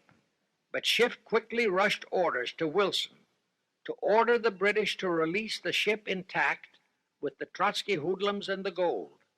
Wilson obeyed. He warned the British that if they refused to release the ship, the United States would not enter the war in April as he had faithfully promised a year earlier. The British heeded the warning. Trotsky arrived in Switzerland, and the Lenin party went off as scheduled. But they still faced what ordinarily would have been the insurmountable obstacle of getting the Lenin-Trotsky band of terrorists across the border into Russia. Well, that's where Brother Warburg, chief of the German secret police, came in.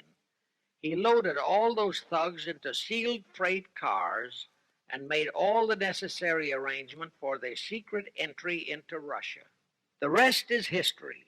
The revolution in Russia took place, and all members of the royal Romanov family were murdered.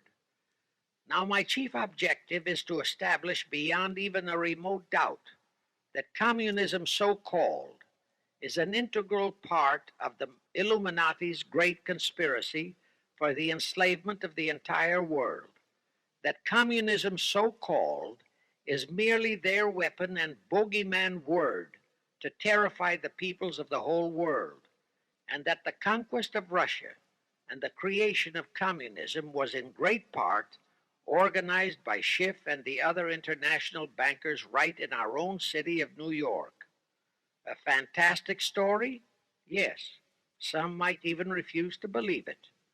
Well, for the benefit of any doubting Thomas, I will prove it by reminding that just a few years ago, Charlie Knickerbocker, a Hearst newspaper columnist, published an interview with John Schiff, grandson of Jacob, in which young Schiff confirmed the entire story and named the figure old Jacob contributed, $20 million.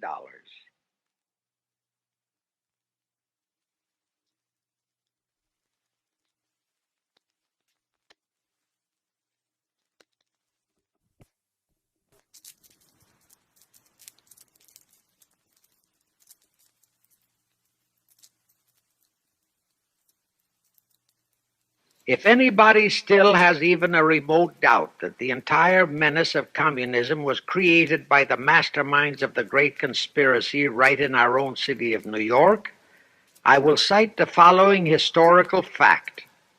All records show that when Lenin and Trotsky engineered the capture of Russia, they operated as heads of the Bolsheviki Party. Now, Bolshevism is a purely Russian word. The masterminds realized that Bolshevism could never be sold as an ideology to any but the Russian people. So in April 1918, Jacob Schiff dispatched Colonel House to Moscow with orders to Lenin, Trotsky, and Stalin to change the name of their regime to the Communist Party and to adopt the Karl Marx Manifesto as the constitution of the Communist Party. Lenin, Trotsky, and Stalin obeyed, and that year of 1918 was when the Communist Party and the menace of communism came into being. All this is confirmed in Webster's Collegiate Dictionary, 5th edition. In short, communism was created by the capitalists. Thus, until November 11, 1918, the entire fiendish plan of the conspirators worked perfectly. All the great nations, including the United States, were war-weary, devastated, mourning their dead. Peace was the great universal desire.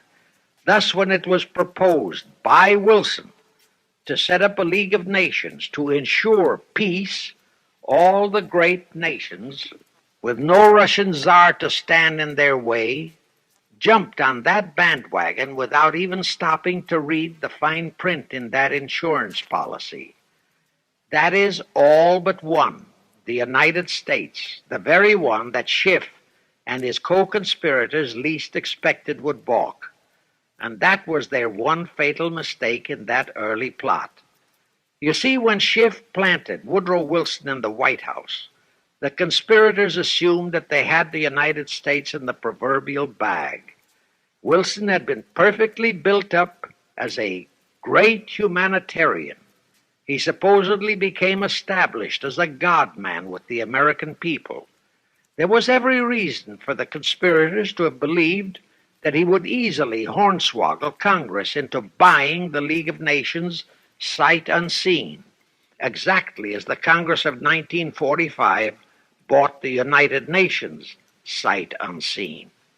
But there was one man in the Senate in 1918 who saw through that scheme just as the Russian Tsar did in 1814. He was a man of great political stature, almost as great as that of Teddy Roosevelt, and fully as astute. He was highly respected and trusted by all members of both houses of Congress and by the American people. The name of that great and patriotic American was Henry Cabot Lodge, not the phony of today who called himself Henry Cabot Lodge, Jr. until he was exposed. Lodge completely unmasked Wilson and kept the United States out of the League of Nations. Here it becomes of great interest to know the real reason for the Wilson League of Nations flop. As I previously stated, Schiff was sent to the United States to carry out 4 specific assignments. Number 1 and most important was to acquire complete control of the U.S. money system. Number 2, as outlined in the original Weishaupt Illuminati blueprint, he was to find the right kind of men to serve as stooges for the great conspiracy and promote them into the highest offices in our federal government, our Congress, our U.S. Supreme Court, and all federal agencies, such as the State Department, the Pentagon, the Treasury Department, etc. Number 3, destroy the unity of the American people by creating minority group strife throughout the nation, especially between the whites and blacks as outlined in Israel Cohen's book. Number 4, create a movement to destroy religion in the United States, with Christianity to be the chief target or victim. In addition, he was strongly reminded of the imperative directive in the Illuminati blueprint to achieve full control of all mass communications media, to be used to brainwash the people into believing and accepting all of the maneuverings of the Great Conspiracy.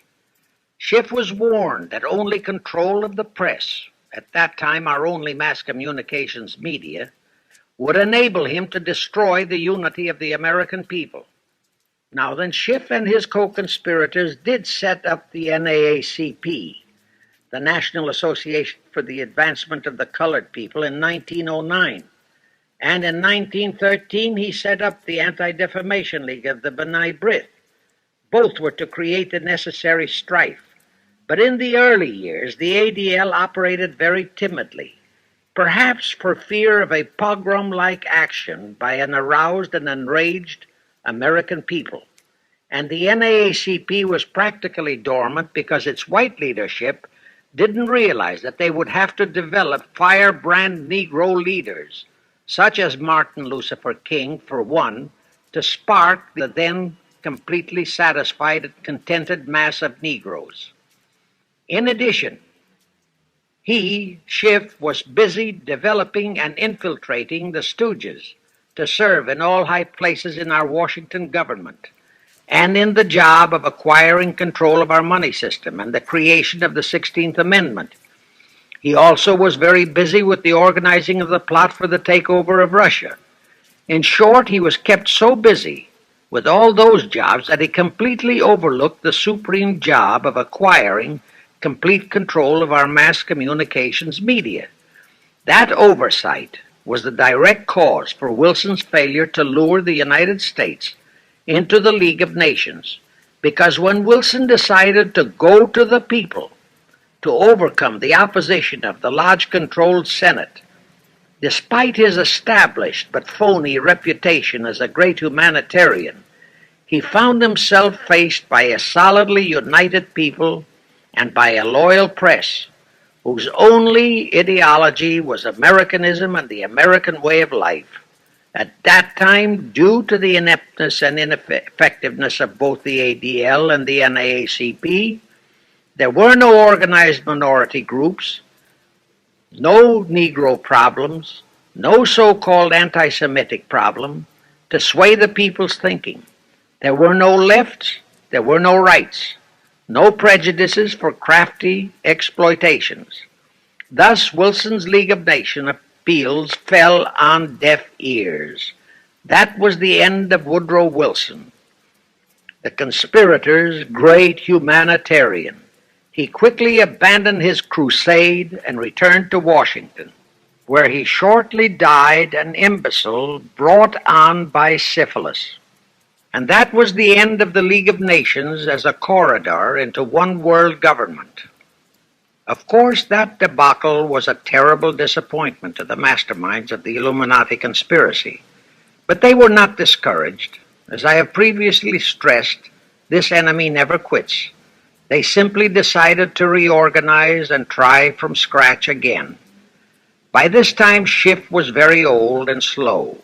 He knew it. He knew that the conspiracy needed a new, younger, and more active generalship. So, on his orders, Colonel House and Bernard Baruch organized and set up what they called the Council on Foreign Relations, the new name under which the Illuminati would continue to function in the United States. The hierarchy, officers and directors of the CFR, is composed principally of descendants of the original Illuminati, many of whom had abandoned their old family names and acquired new Americanized names.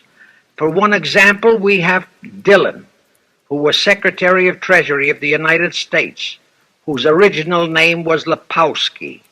Another example is Paley. head of the CBS TV channel, whose true name is Polinsky. The membership of the CFR is approximately 1,000 in number and contains the heads of virtually every industrial empire in America, such as Blau, president of the U.S. Steel Corporation, Rockefeller, king of the oil industry, Henry Ford II, and so on. And, of course, all the international bankers, also the heads of the tax-free foundations, are officers and or active CFR members. In short, all the men who provide the money and the influence to elect the CFR chosen presidents of the United States, congressmen, senators, and who decide the appointments of our various secretaries of state, of the Treasury, of every important federal agency, are members of the CFR, and very obedient members indeed. Now, just to cement that fact, I will mention the names of a few of the United States presidents who were members of the CFR.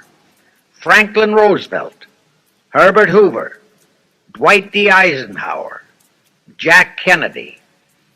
Others who were considered for the presidency are Thomas E. Dewey, Adlai Stevenson, Nixon, and Vice President of a CFR subsidiary, Barry Goldwater. Among the important cabinet members of the various administrations, we have John Foster Dulles, Allen Dulles, Cordell Hull, John J. McCloy, Morgenthau, Clarence Dillon, Rusk, McNamara, and just to emphasize the red color of the CFR, we have as members such men as Alger Hiss, Ralph Bunche, Pasvolsky, Harry Dexter White, real name Weiss, Owen Lattimore, Philip Jeffy, etc., etc. Simultaneously, they were flooding thousands of homosexuals and other blackmailable characters into all the federal agencies from the White House down. Remember Johnson's great friend Jenkins and Bobby Baker? Now, there were many jobs the new CFR had to accomplish. They required much help. So their first job was to set up various subsidiaries to whom they assigned special objectives. I can't name all the subsidiaries in this recording, but the following are a few. The Foreign Policy Association, FPA, the World Affairs Council, WAC, the Business Advisory Council, BAC, the notorious ADA, Americans for Democratic Action, virtually headed by Walter Reuther, the notorious 1313 in Chicago. Barry Goldwater was, and no doubt still is, a vice president of one of the CFR subsidiaries. In addition, the CFR set up special committees in every state in the Union, to whom they assigned the various local state operations. Simultaneously, the Rothschilds set up similar CFR-like control groups in England, France, Germany, and other nations to control world conditions and cooperate with CFR to bring about another world war. But the CFR's first and foremost job was to get complete control of our mass communications media. The control of the press was assigned to Rockefeller. Thus, Henry Luce, who recently died, was financed to set up a number of national magazines, among them Life, Time, Fortune, and others, which publish USSR in America. The Rockefellers also directly or indirectly financed the Cowles Brothers Look magazine and a chain of newspapers. They also financed a man named Sam Newhouse to buy up and build a chain of newspapers all over the country. And the late Eugene Meyer, one of the founders of CFR, bought the Washington Post, Newsweek, the weekly magazine, and other publications. At the same time, CFR began to develop and nurture a new breed of scurrilous columnists and editorial writers, such as Walter Lippmann, Drew Pearson, the Alsops, Herbert Matthews, Irwin Canham, and others of that ilk, who call themselves liberals, who proclaim that Americanism is isolationism, that isolationism is warmongerism, that anti-communism is anti-Semitism and racism. All that took time, of course, but today our entire press, except for some local small-town papers and weeklies published by patriotic organizations, is completely controlled by CFR stooges, and thus they finally succeeded in breaking us up into a nation of quarreling, wrangling, squabbling, hating factions. Now, if you still wonder about the slanted news and outright lies you read in your paper, you have the answer. To the Lehmans, Goldman Sachs, Kuhn Loeb, and the Warburgs, the CFR assigned the job of getting control of the motion picture industry, Hollywood, radio and television, and believe you me, they succeeded. If you still wonder about the strange propaganda broadcasts by the Ed Murrows, Chet Huntley, Howard K. Smith, Eric Severide, Drew Pearson, and others of that ilk, you have the answer. If you wonder about all the smut, sex, pornography, and mixed marriage films you see in your movie theater and on your TV set, all of which is demoralizing our youth, you have the answer.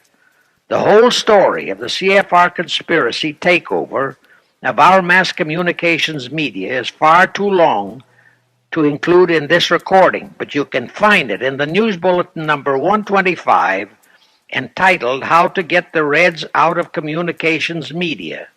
It was published and brought up to date by the Cinema Educational Guild. It tells in detail how the press, the movies, TV, and radio have been, and still are, used to brainwash the people, to demoralize our youth, and they have been and still are encouraging and creating sympathy for the rioting Negro civil rights lawlessness. You can get a copy of this news bulletin by writing to the Cinema Educational Guild, Post Office Box 46205, Hollywood, California. Now, to refresh your memory, let's go back for a moment. Wilson's flop had torpedoed all chances of transforming that League of Nations into the conspirators' hoped-for one-world government housing.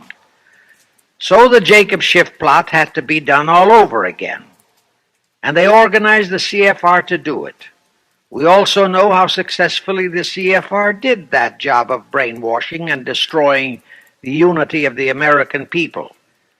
But as was the case with the Schiff plot, the climax and the creation of a new housing for their one-world government required another world war, a war that would be even more horrible and more devastating than the First World War, in order to get the people of the world to again clamor for peace and a means to end all wars. But the CFR realized that the aftermath of World War II would have to be more carefully planned, so that there would be no escape from the new one-world trap, another League of Nations, that would emerge from the new war, the trap we now know as the United Nations. And they hit upon a perfect strategy to ensure that no escape. Here's how they did it. In 1943, in the midst of the war, they prepared the framework for the United Nations, and it was handed over to Roosevelt and our State Department to be given birth by Alger Hiss, Pozwolski, Dalton Trumbo, and other American traitors, thus making the whole scheme a United States baby. Then, to fix our parenthood, New York City was to become the nursery for the monstrosity. After that, we could hardly walk out on our own baby, now could we? Anyway, that's how the conspirators figured it would work, and so far it has. And the liberal Rockefeller donated the land for the United Nations building. The United Nations Charter was written by Alger Hiss, Pozwolski, Dalton Trumbo, and other CFR stooges. A phony so-called UN conference was set up in San Francisco in 1945. All the so-called representatives of 50-odd nations gathered there, promptly signed the charter, and the despicable traitor Alger Hiss flew to Washington with it, elatedly submitted it to our Senate, and the Senate, elected by our people to safeguard our security, signed the charter without so much as reading it. The question is, how many of our senators were even then traitorous stooges of the CFR? Anyway, it was thus that the people accepted the United Nations as a holy of holies and enabled traitor Earl Warren to virtually destroy our Constitution by basing all his traitorous decisions on the UN Charter, thus making that charter virtually our law of the land. However, for all the dirty work that had to be done to solidify the UN, the new housing of the One World plot, they still required the aid of our leaders in Washington. So now I will emphasize the fiendish cleverness of the CFR masterminds. To the vast majority of the American people, our foreign policy for many years has been a complete enigma. Most of us simply can't understand why this great nation is seemingly floundering so helplessly in the art of diplomacy. We can't understand why our leaders are seemingly so confused and bewildered in all their dealings with Moscow, France, and other nations, and with the UN. We always hear them proclaiming that in view of our overwhelming economic and military superiority, we must always lead from strength. Yet at all the summit meetings and conferences, they cringe and stammer and stutter, and so to speak, come out with their tails between their hind legs. We can't understand the foreign aid to Tito, an avowed enemy, to Poland, an avowed enemy, to all the avowed communist nations.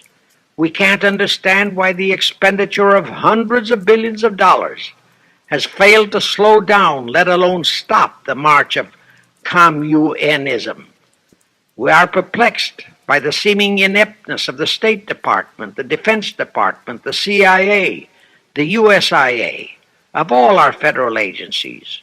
Again and again and again we have been startled, shocked, bewildered, and horrified by their mistakes in Berlin, in Korea, in Laos, in Katanga, in Cuba, in Vietnam.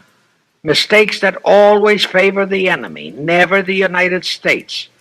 Under the law of averages, they should have made at least one or two mistakes in our favor, but they never did. What's the answer? The answer is the CFR and the parts played by their subsidiaries and stooges in Washington. Thus we know that complete control of our foreign relation policy is the key to the success of the entire Illuminati One World plot. Here is the further proof. Earlier I fully established that Schiff and his gang had financed the Lenin-Trotsky-Stalin takeover of Russia and fashioned its communist regime into becoming their chief instrument to keep the world in turmoil and to finally terrorize all of us into seeking peace in a UN One World government. But the conspirators knew that the Moscow gang could not become such an instrument until and unless the whole world would accept the communist regime as the legitimate, de jure government of Russia. Only one thing could accomplish that: recognition by the United States. The conspirators figured that the whole world would follow our lead, and that's when the Wilson flop very nearly wrecked the entire plot. Throughout the following 3 Republican administrations, the CFR pulled every trick in their bag to induce Harding, Coolidge, and Hoover to grant that recognition, but all 3 refused. As a result, in the late 1920s, the Stalin regime was in dire straits. Despite all purges and secret police controls, the Russian people were growing more and more restive. It is a matter of record, admitted by Litvinov, that during 1931 and 1932, Stalin and his whole gang were always packed and ready for instant flight. They landed Franklin Roosevelt in the White House. Crafty, unscrupulous, utterly without conscience, that charlatan traitor turned the trick for them. Without even asking consent of Congress, he unlawfully proclaimed recognition for the Stalin regime. That did it. And exactly as the conspirators figured, the whole world did follow our lead. Automatically, that squelched the previously growing resistance movement of the Russian people. That automatically launched the greatest menace the civilized world has ever known. The rest is too well known to need repeating. We know how Roosevelt and his traitorous State Department kept building up the communist menace right here in our own country, and thus throughout the world. We know how he perpetrated that Pearl Harbor atrocity for his excuse to hurl us into World War II. We know all about his secret meetings with Stalin at Yalta and how he, with Eisenhower's help, delivered the Balkans and Berlin to Moscow. And last, but by no means least, we know that 20th century Benedict Arnold not only dragged us into that new corridor, the United Nations, into one world government, but actually schemed all the arrangements to plant it within our country. In short, the day that Roosevelt entered the White House, the CFR conspirators regained full control of our foreign relations machinery and firmly established the United Nations as the housing for the Illuminati one world government. I wish to stress one other very vital point. That Wilson League of Nations flop brought Schiff and his gang to the realization that control of just the Democratic Party was not enough. True, they could create a crisis during the Republican administration, as they did in 1929 with their Federal Reserve manufactured crash and depression, which would bring another Democrat stooge back into the White House. But they realized that a 4-year disruption in their control of our foreign relation policies could play havoc with the progress of their conspiracy. It could even break up their entire strategy, as it almost did before Roosevelt saved it with his recognition of the Stalin regime. Thereupon, after that Wilson debacle, they began to formulate plans to achieve control of both of our national parties. But that posed a problem for them. Manpower. Stooges in the Republican Party also added manpower for the Democratic Party, because control of just the man in the White House would not be enough. They'd have to provide that man with trained stooges for his entire cabinet, men to head the State Department, the Treasury Department, the Pentagon, the CIA, the USIA, etc. In short, every member of the various cabinets would have to be a chosen tool of the CFR, such as Rusk and McNamara. Also all undersecretaries and assistant secretaries. That would give the conspirators absolute control of all our policies, both domestic and, most important, foreign. That course of action would require a reserve pool of trained stooges, instantaneously ready for administrative changes and for all other exigencies. All such stooges would of necessity have to be men of national reputation, high in the esteem of the people, but they would have to be men without honor, without scruple, without conscience, men who would be vulnerable to blackmail. It is needless for me to stress how well the CFR succeeded. The immortal Joe McCarthy fully revealed that there are thousands of such security risks in all federal agencies. Scott McCloud unmasked thousands more, and you know the price Otepka has had to pay and is still paying for his expositions before a Senate committee of the traitors in the State Department. And you know that the men in the State Department who delivered Cuba to Castro have not only been shielded, but promoted.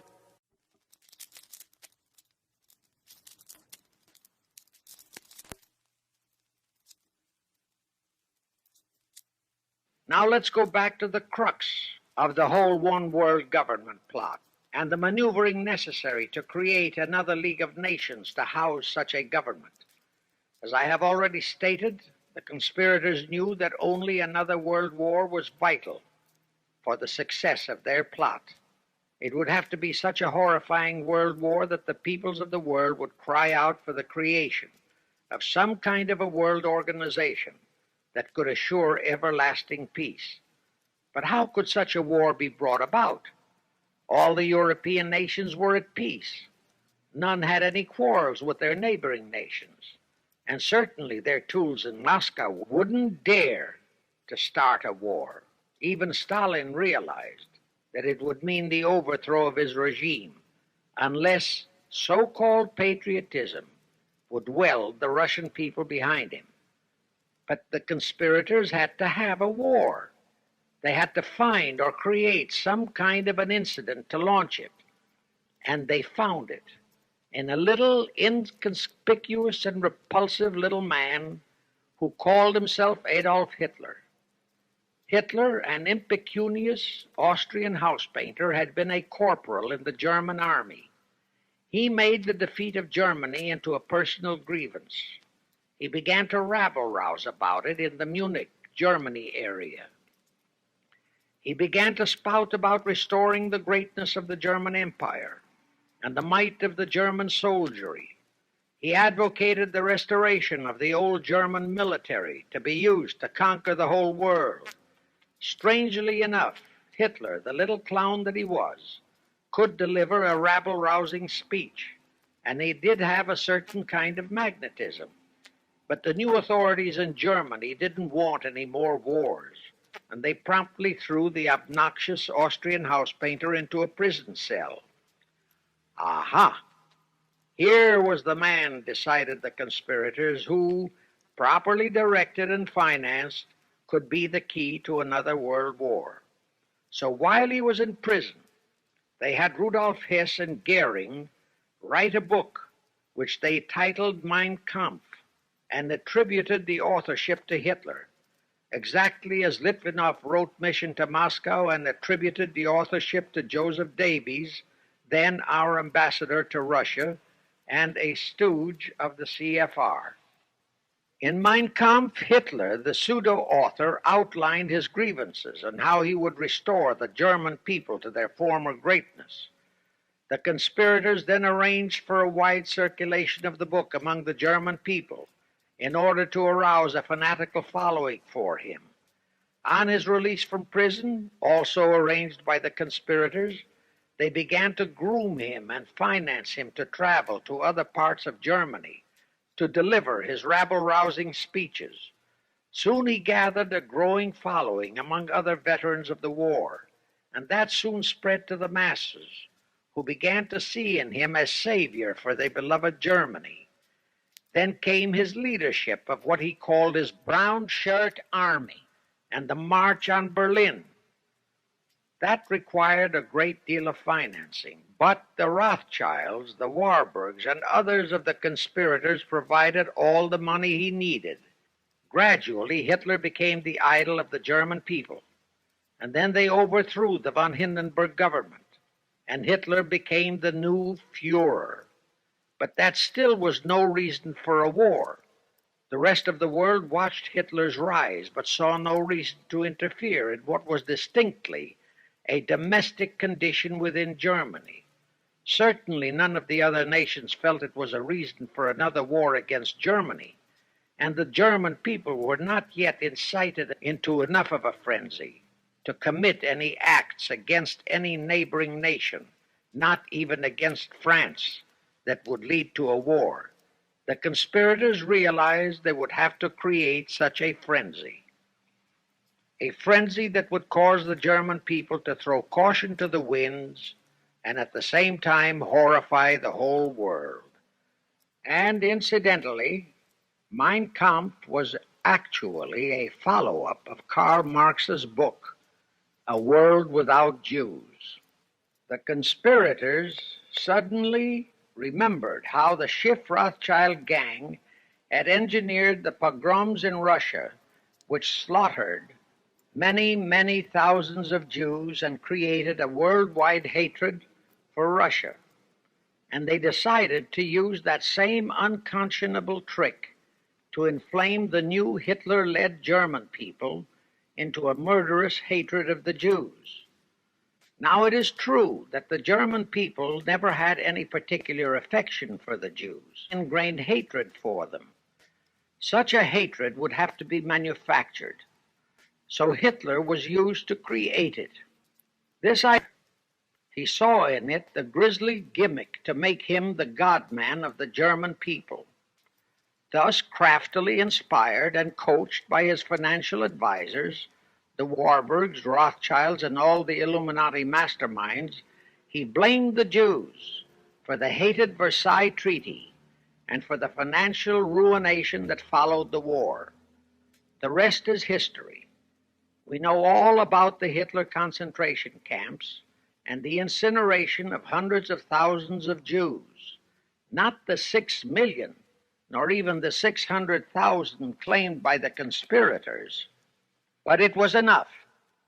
And here let me reiterate how little the internationalist bankers, the Rothschilds, Schiffs, Lehmans, Warburgs, Baruchs, care about their racial brethren who were the victims of their nefarious schemes. In their eyes, the slaughter of the several 100,000 innocent Jews by Hitler didn't bother them at all. They considered it a necessary sacrifice to further their Illuminati one-world plot, just as the slaughter of the many millions in the wars that followed was a similar necessary sacrifice.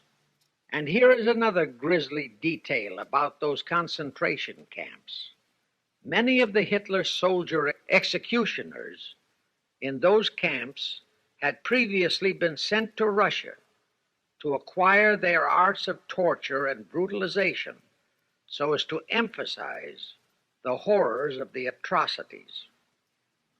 All this created a new worldwide hatred for the German people, but it still did not provide a cause for war.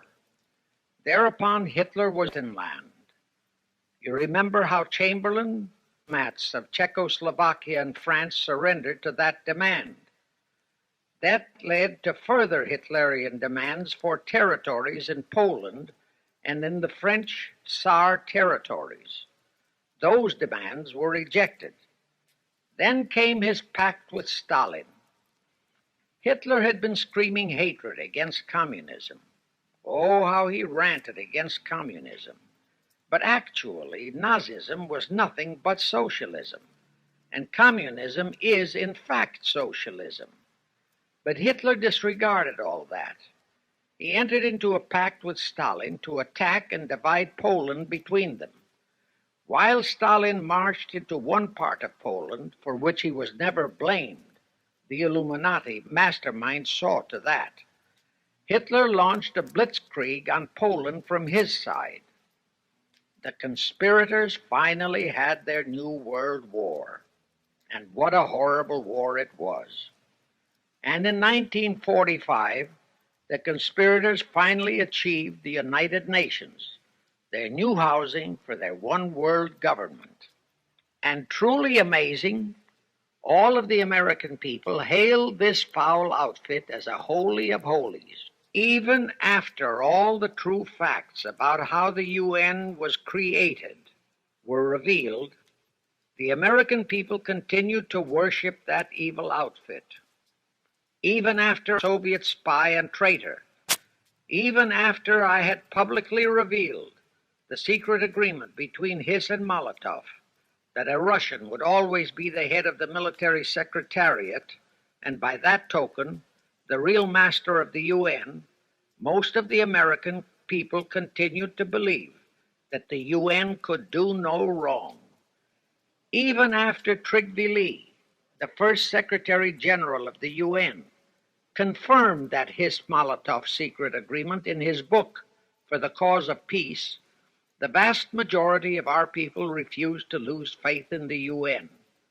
Even after the truth about the Korean War was revealed, how the Russian General Vasiliev head of that UN military secretariat, was given a leave of absence by the UN so that he could take command of the North Koreans and Red Chinese who were fighting the so-called UN police action under our own General MacArthur, who by orders of the UN was fired by the pusillanimous Truman in order to prevent his winning that war.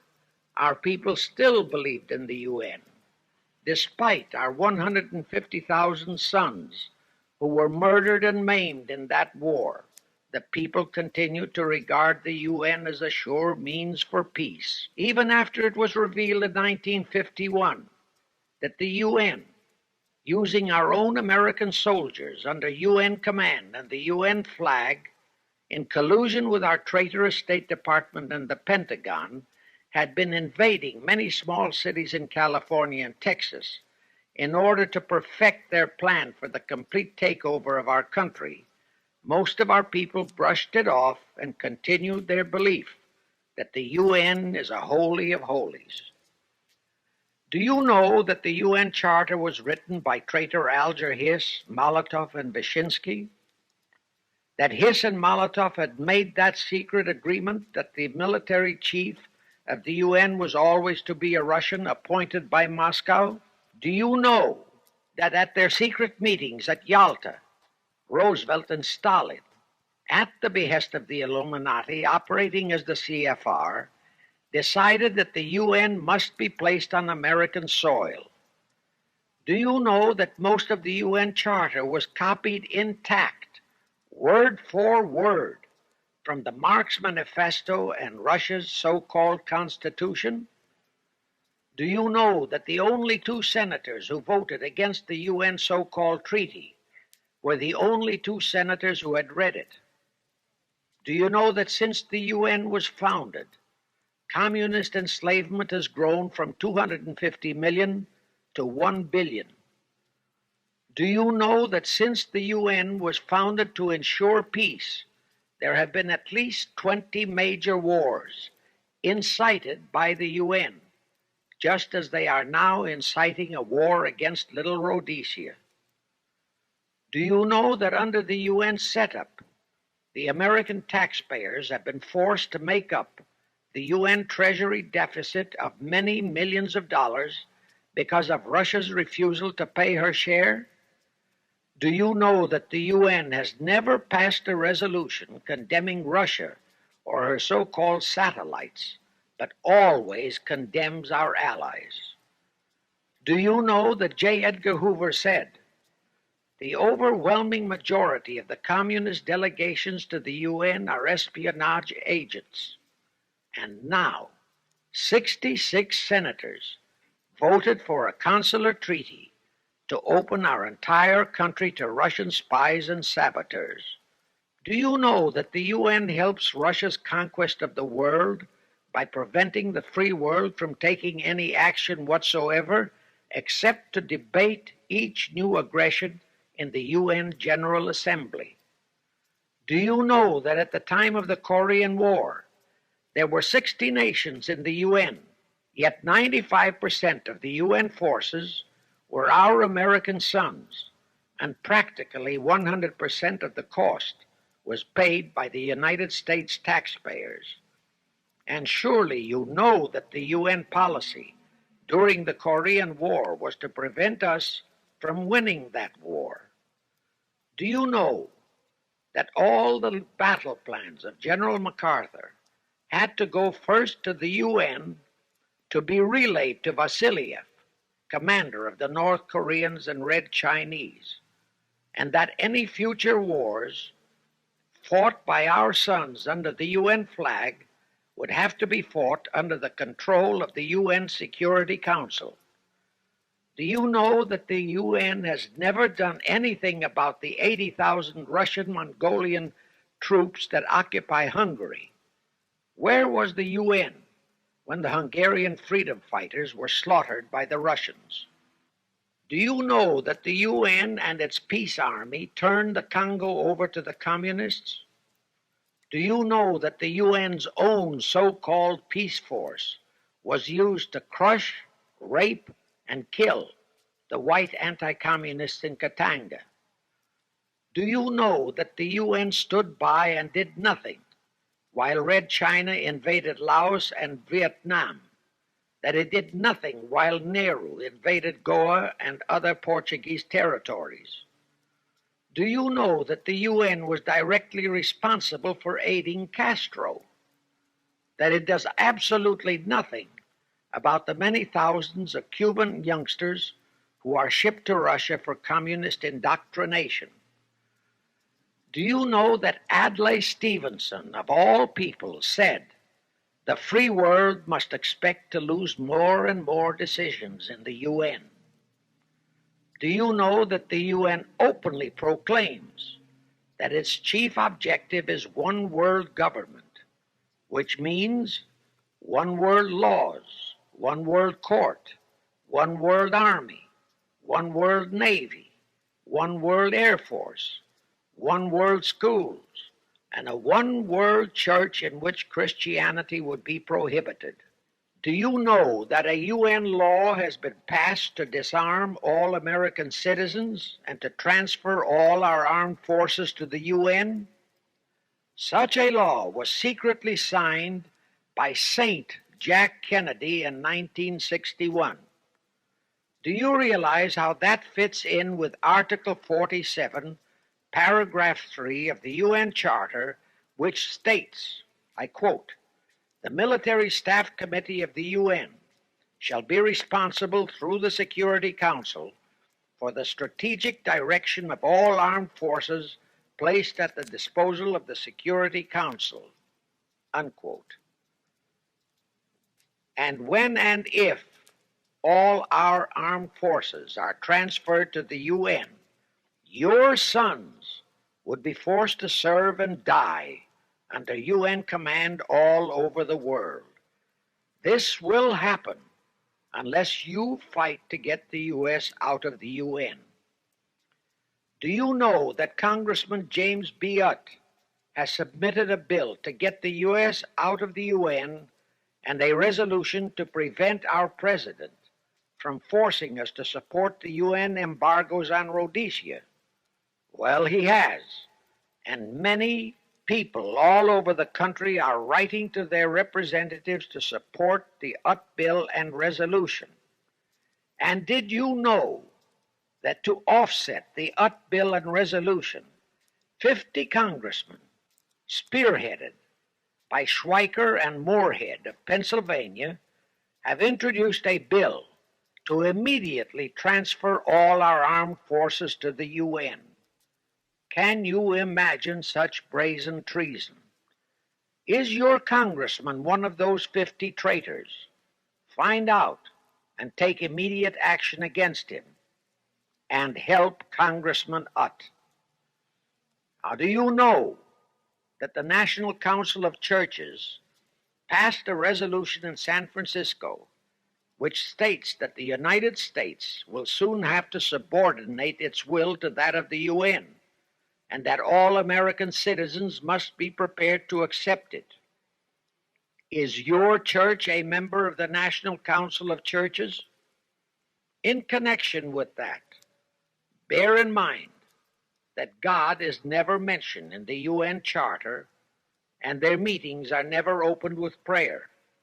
The creators of the UN stipulated in advance that there should be no mention of God or Jesus Christ in the UN Charter or in its UN headquarters. Does your pastor subscribe to that? Find out. Furthermore, do you know that the great majority of the so-called nations in the UN are anti-Christianity? That the UN is a completely godless organization by orders of its creators, the CFR Illuminati. Now, have you heard enough of the truth about the Illuminati's United Nations? Do you want to leave your sons and our precious country to the unholy mercy of the Illuminati's United Nations? If you don't, write, telegraph, or phone your representatives and senators, that they must support Congressman Utt's bill to get the U.S. out of the UN and the UN out of the U.S. Do it today, now, before you forget. It is the only salvation for your sons and for our country. Now I have one more vital message to deliver. As I told you, one of the 4 specific assignments Rothschild gave Jacob Schiff was to create a movement to destroy religion in the United States, with Christianity to be the chief target. For a very obvious reason. The Anti-Defamation League wouldn't dare to attempt it, because such an attempt could create the most terrible bloodbath in the history of the world, not only for the ADL and the conspirators, but for the millions of innocent Jews. Schiff turned that job over to Rockefeller for another specific reason. The destruction of Christianity could be accomplished only by those who are entrusted to preserve it, by the pastors, the men of the cloth. As a starter, John D. Rockefeller picked up a young so-called Christian minister by the name of Dr. Harry F. Ward, Reverend Ward, if you please. At that time, he was teaching religion at the Union Theological Seminary. Rockefeller found a very willing Judas in this reverend. Thereupon, in 1907, he financed him to set up the Methodist Foundation of Social Service. And Ward's job was to teach bright young men to become so-called ministers of Christ and to place them as pastors of churches. While teaching them to become ministers, the Reverend Ward also taught them how to very subtly and craftily preach to their congregations that the entire story of Christ is a myth, to cast doubts on the divinity of Christ, to cast doubts about the Virgin Mary. In short, to cast doubts on Christianity as a whole. It was not to be a direct attack, but much of it by crafty insinuation that was to be applied in particular to the youth in the Sunday schools. Remember Lenin's statement? Give me just one generation of youth, and I'll transform the whole world. Then, in 1908, the Methodist Foundation of Social Service, which incidentally was America's first Communist Front organization, changed its name to the Federal Council of Churches. By 1950, the Federal Council of Churches was becoming very suspect. So in 1950, they changed the name to the National Council of Churches. Do I have to tell you more about how this National Council of Churches is deliberately destroying faith in Christianity? I don't think so. But this I will tell you. If you are a member of any congregation whose pastor and church are members of this Judas organization, your contributions are helping the Illuminati's plot to destroy religion and your faith in God and Jesus Christ. Thus you are deliberately delivering your children to be indoctrinated with disbelief in God and church, and which can easily transform them into atheists. Find out immediately if your church is a member of the National Council of Churches, and for the love of God and your children, if it is, withdraw from it at once. However, let me warn you, that same destroy religion process has been infiltrated into other denominations. If you have seen the Negro March on Selma and other such demonstrations, you have seen how the Negro mobs are led and encouraged by ministers and even Catholic priests and nuns who march along with them. As a matter of fact, the Mormon Church is about the only one I know of that is clean of that kind of Judas infiltration. But of course, There are many individual churches and pastors who are honest and sincere. Find one such for yourself and for your children. Incidentally, this same Reverend Harry F. Ward was also one of the founders of the American Civil Liberties Union, a notorious pro-communist organization. He was the actual head of it from 1920 to 1940. He also was a co-founder of the American League Against War and Fascism, which, under Browder, became the Communist Party of the United States. In short, Ward's entire background reeked of communism, and he was identified as a member of the Communist Party. He died a vicious traitor to both his church and country, and this was the man old John D. Rockefeller picked and financed to destroy America's Christian religion, in accordance with the orders given to Schiff by the Rothschilds.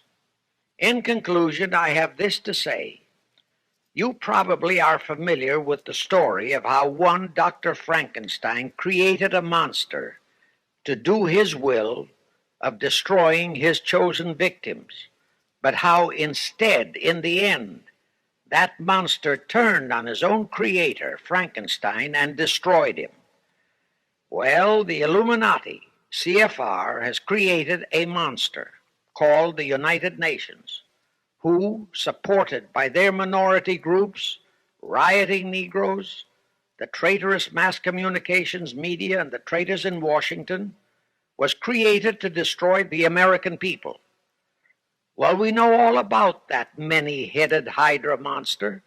We know the names of those who created that monster. We know all their names.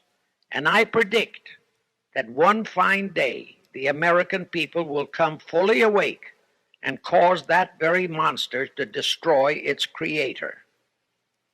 True, the majority of our people are still being brainwashed, deceived, and deluded by our traitorous press, TV, and radio, and by our traitors in Washington.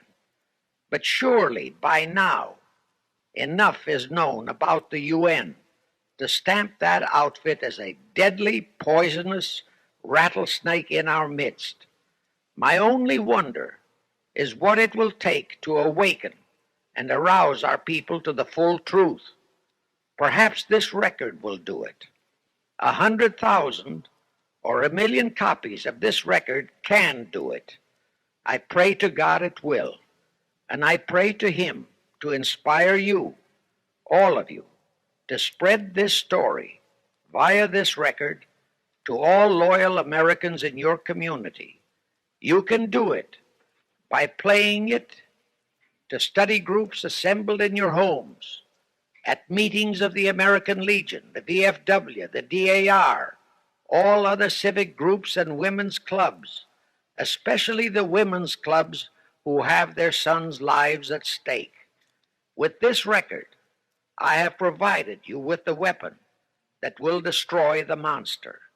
For the love of God, of our country, and of your children, use it. Get a copy of it into every American home.